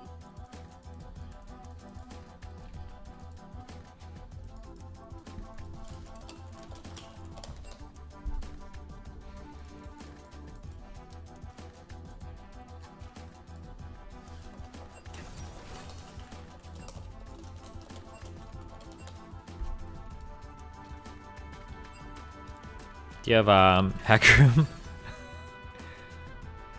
Nope. I got Alawi.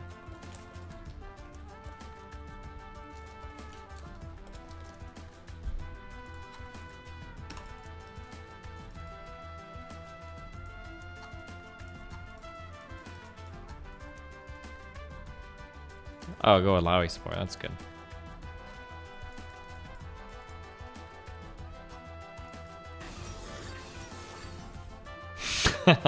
Okay, that's what we need to see.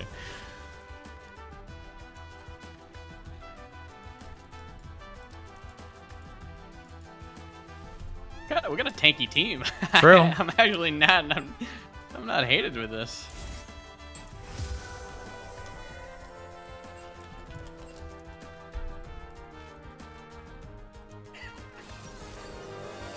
You better dodge this because I'm not looking up the fucking runes. I think we're good here. I think we're gonna You better fucking dodge this. just put the right runes on. We're good, dude. You better dodge I'm this. not dodging. I want to Okay, lose this well- game. I want to lose this game. I got heal. I'm ready to go all the way, baby.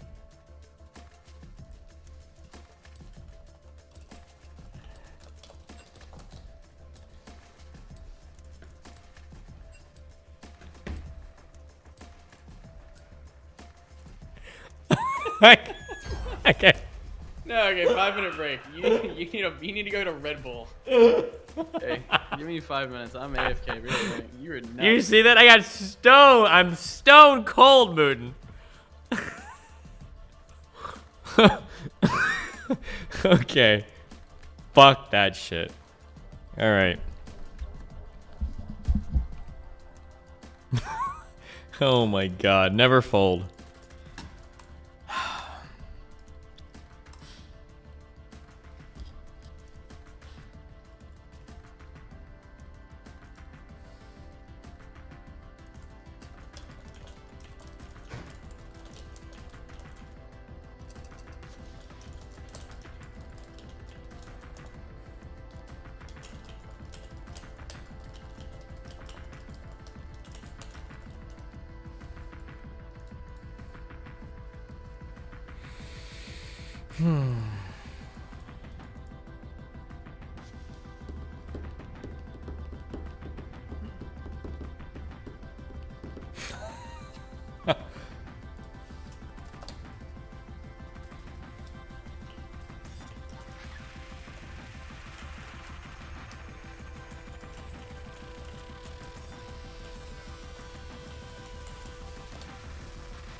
Going up. It's all going up from here. So I'm really excited.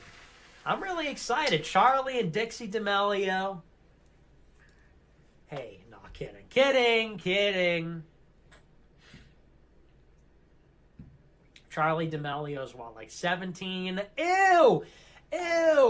She's 17. Ugh, no. Scott Bradley, 18 and above. $4.99. 18 and above only for Comedy me, and please. entertainment Thank in you YouTube very much. chat asks. Destiny. Anything How can less impair my than good that? posture and look to like you? Good question. Just get it off my plate. Get it away from me. It's raw.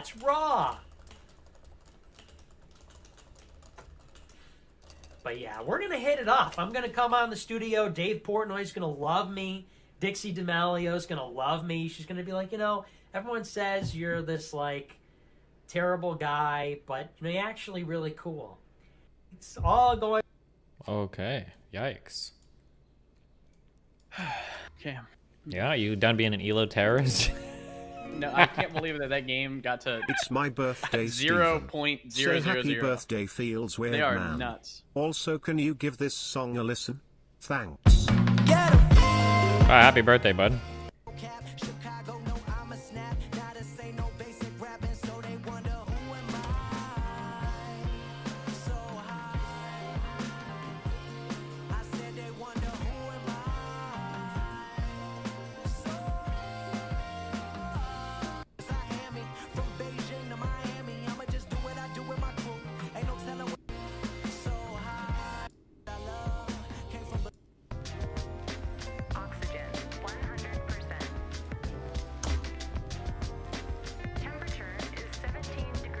Oh, cool. Wait, is Reddit down? Moot! What did you do? I got rid of it. Dumb fuck.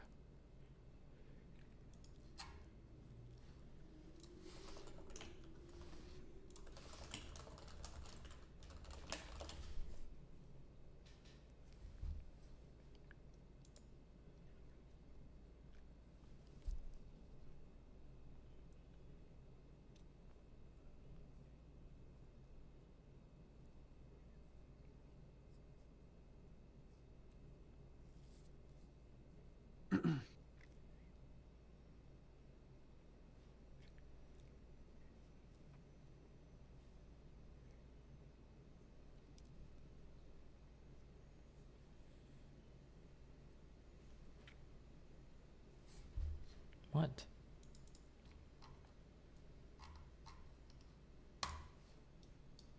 You're such a dumb fuck.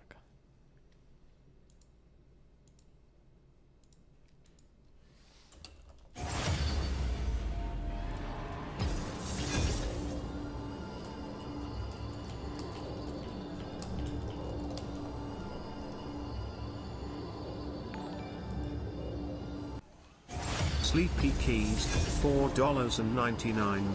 This is 11 Do you days follow old, Jacob dude. Collier?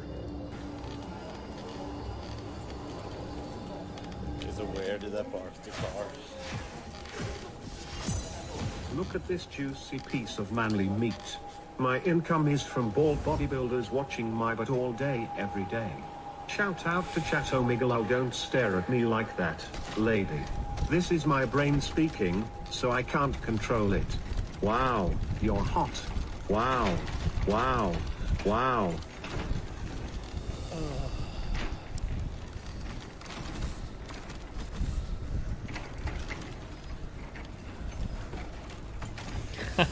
Canute seems like one of the few like guys that would be like genuinely like funny to hang around. I think he's a cool dude. Milk, milk, milk.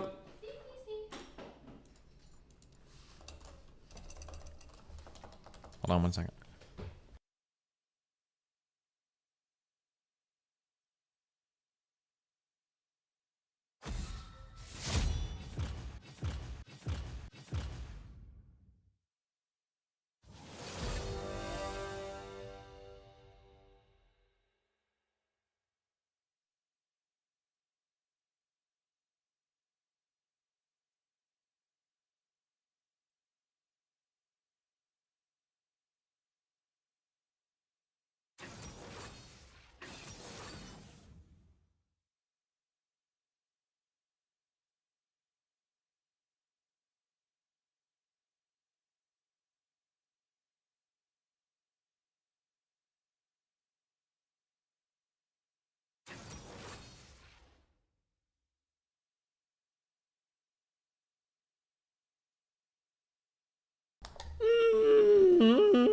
Ooh, blitzy cakes.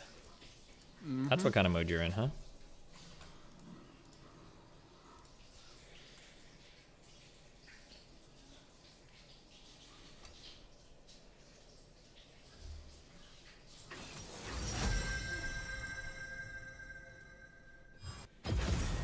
Once a Vandal Gunner, Fuck, no V-bot. I was looking forward to it.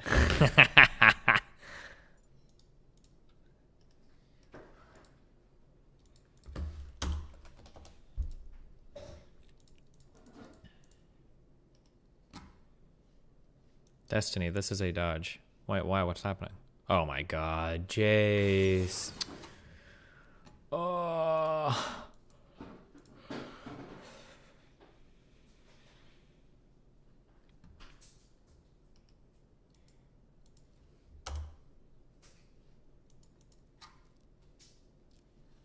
you talking right now or? Nope, meeting. Cringe.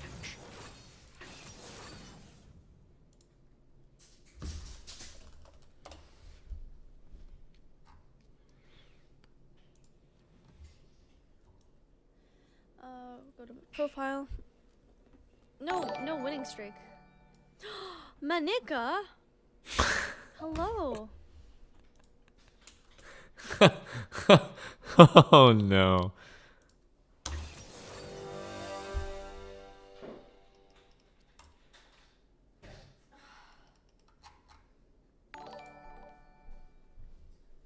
Scott Bradley, $4.99.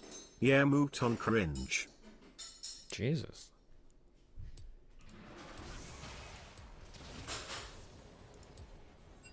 Are you fucking kidding me? Hello? Still alive? Hello? Are you?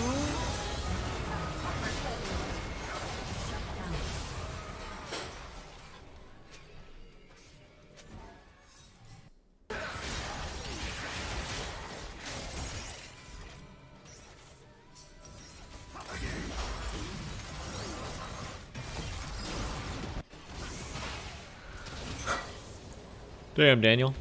Are you fucking kidding me? Hello?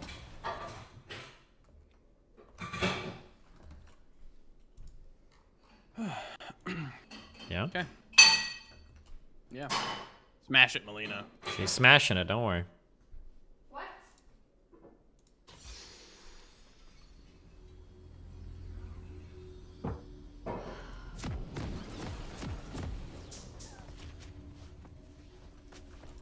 Just how much bigger are you gonna get? Did you flame anybody in the pregame lobby? No, not yet.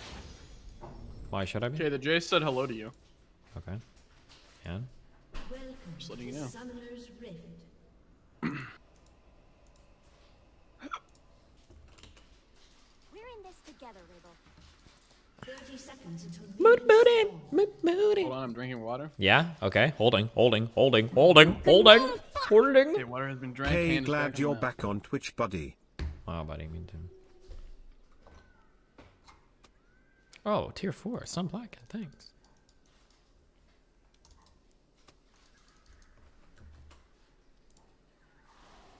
Get him. Good. You got ignited. It's good. Oh, never mind. We're actually.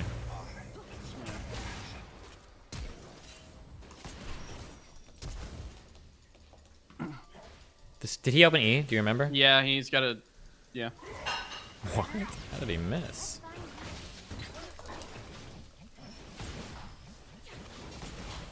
I can't reach him. How do I do no damage? What? I guess it's because we're level 1. Whatever. What a cucked opener, dude. Why does Lux have barrier? That is so cocky. Like, it's actually so fucking cringe. Guys, spoiler alert.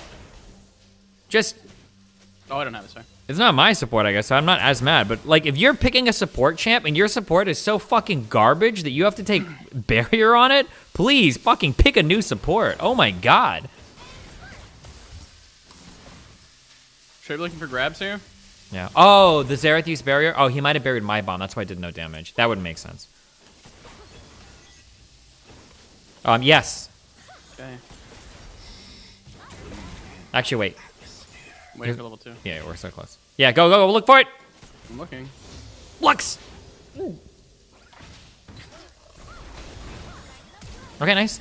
Ooh, 2 shots. Okay, back up. 10. Life in the fast lane. That's what we're doing right now, baby. You see Bully? Volley? Yeah. Yeah. Yas, queen! I don't think we can even fight. You hit a Q, baby. No, I'm we gonna absolutely die. Get it right there. No, you will fucking die. I'm not hitting killed her. anything. We would have killed Leave her. the We would've lane. killed I'm her. not killing. We I'm would've not killed her. doing anything. We would kill her if you grab her. All you gotta do is kill. I'm not. I'm not. I'm not. Free kill. Okay, well. Okay. I'm still holding heal, but it's all good. We can just. Okay, well, Maybe maybe lose you like. said that earlier. Okay, if she comes back, cue her. You got it. You got it, baby. You got it. Nice try. Probably should have. Okay, Eve is coming. She's gonna run down here and int, baby.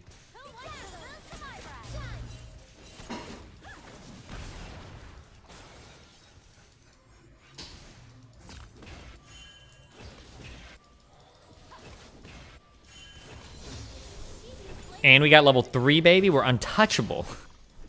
I don't think they could kill us even if they wanted to.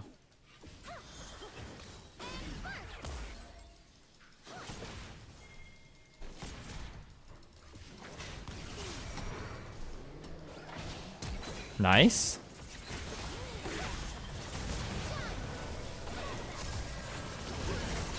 That's just what I'm talking about. It's too easy, Mooten.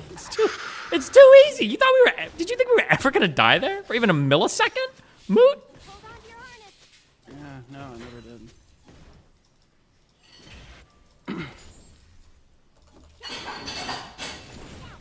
Smash it, Melina.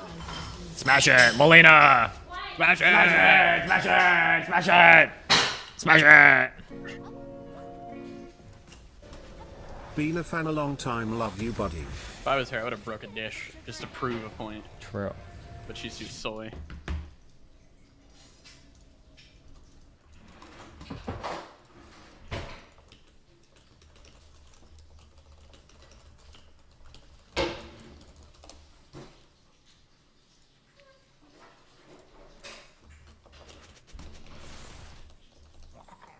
Has Jade gotten banned yet, guys?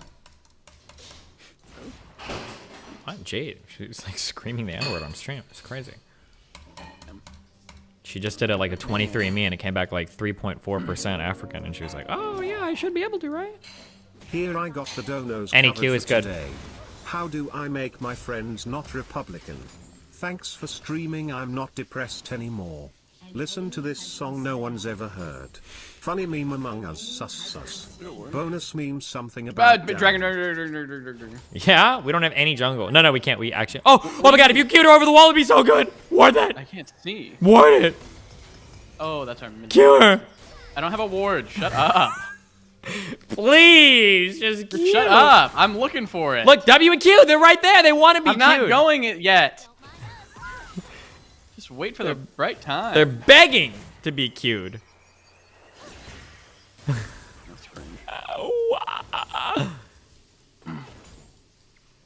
Chill. Not now. Now the minions are in the way. Now we're fucked, Moot. Oh my God!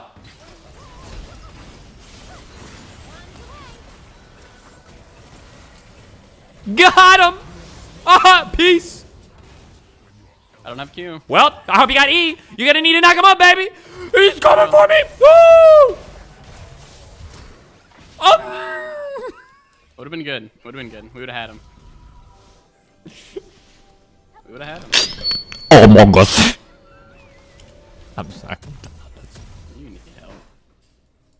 We're losing it. Yes, I'm sorry, my cat. He's fucking crazy. He has problems. I'm done. Stop typing.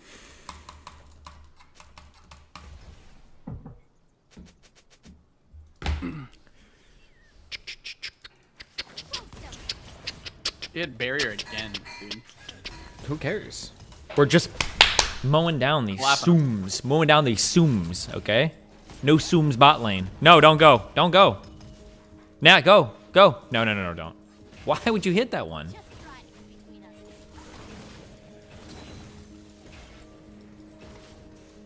Dumb fuck, you missed it. Oh my God. Evelyn, level 6.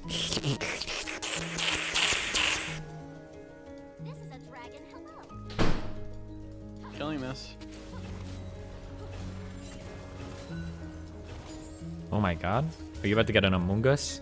Q?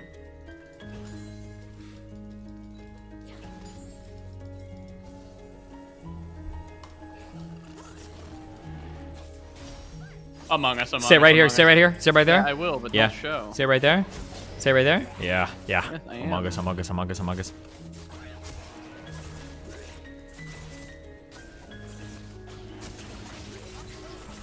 Yeet! Gotcha, bitch. Wait, did I hit that bush?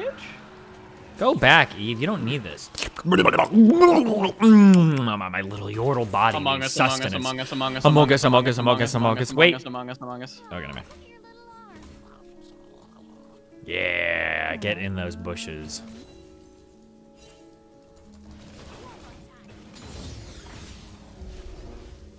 Almost caught him slipping. Slipping, bae. Oh, you know what time it is? It's meme time. It's not meme time. It's meme time. It's It's meme sorry. time. It's meme time. It's meme time. We should just get Go. the No, go. shirt. You go up. Please, Moot. I just want to win the game.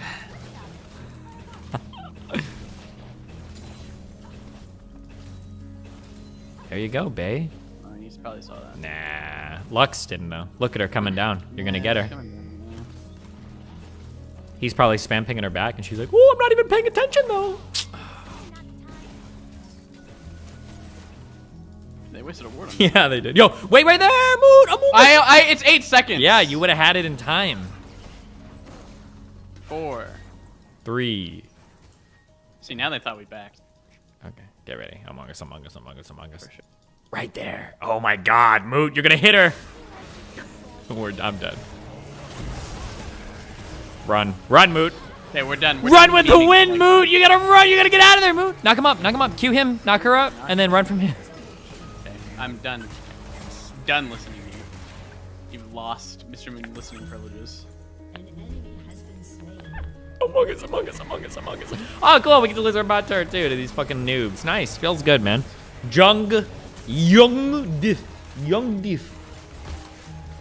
Ah, yes, it is a young diff. We didn't lose it yet. Someone's standing to our left. Yeah, I know.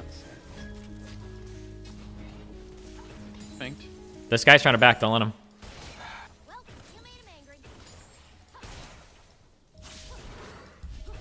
Yep, keep going. Oh, he's at his turret. He went back here, dude. Are you serious? You didn't see him? Oh, the meme spot, okay? Yes. This is the last time I'm doing it, though. I'm serious about it, too. If we die here, I'm done listening to you. Among Us, Among Us! Why are you trolling me? I healed you. Okay, I'm done. Fucking around in the bot lane, getting fucking inted on. Doesn't make fucking sense why we throw games like this every fucking time. Because you want a few fucking KDA kills.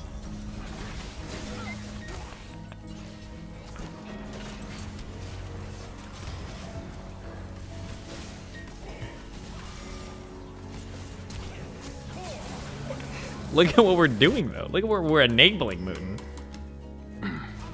Our team is getting these kills because of us. Okay, wait. This isn't happening because of this. Whatever's going on now. $4.99. Why do developers make games with point-and-click movement? This is the most inferior form of control. Just let me move my goddamn dude with a D-pad. Oh my god, oh my god, oh my god, oh my god, oh my god. Moot, do you believe in me here? Yeah, if you want to go in on your own, don't involve me in it.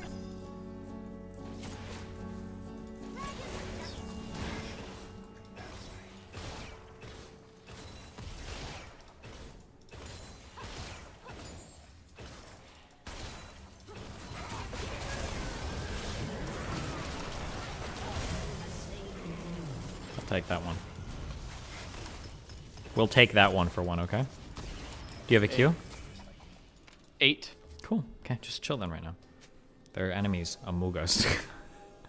Where are you going? They always expect you to be in the second one, never the first one. Okay, never. Hold on. They won't expect you to be in there.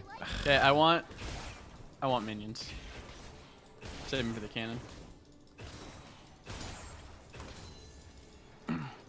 Dragon's up in 30. Cool. We're not inting this. If you cure though, it's good, okay? I promise. Well, that ain't not happening.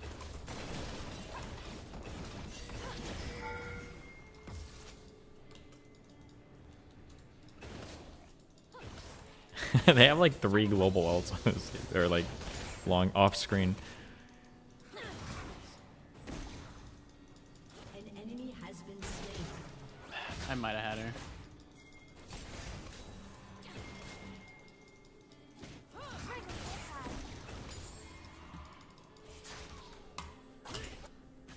God, oh my God. I'm here, Moot. I'm here, Moot.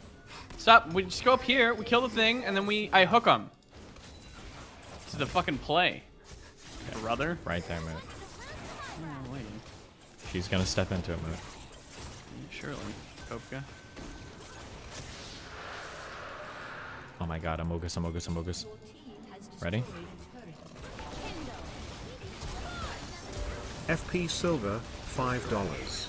I know you aren't a financial advisor, but my guy. God, I'm so crypto's the new fucking devil good. in- Oh, I would buy like coin. That's the best one. It's got the newest blockchain technology.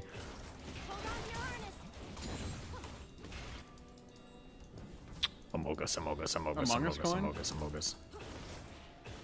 Oh my God! Imagine there was Among Us coins and imposters hid like in the blockchain, and if you found them, you got like That's $1 billion idea right there. sus coins. That would be sick. Do we need to help these losers?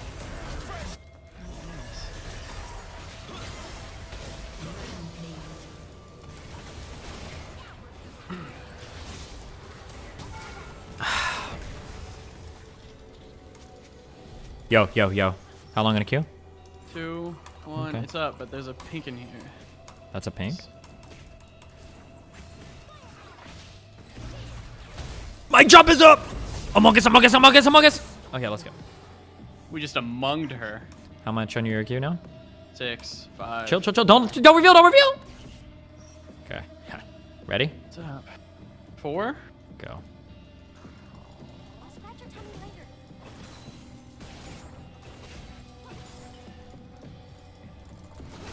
Oh, they...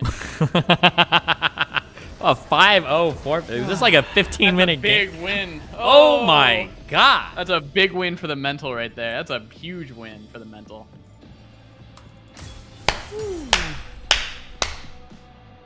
15 minutes and 18 seconds. God damn. Damn. Yum. She. Be back in a sec. Who asked? What are you gonna do? Pump? Get to pumping, nerd.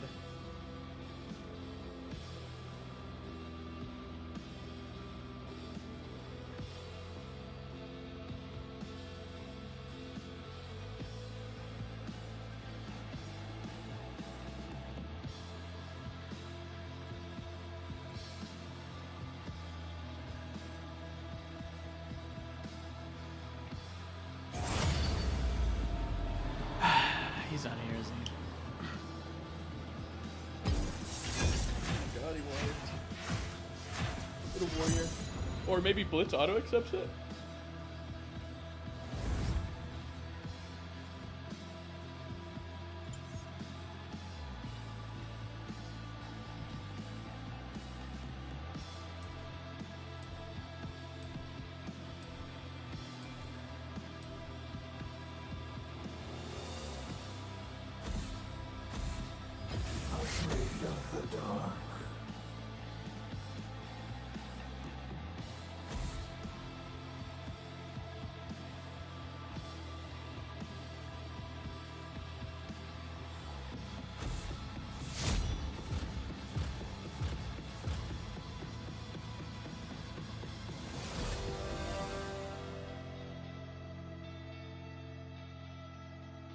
Yo, I like this top player's name.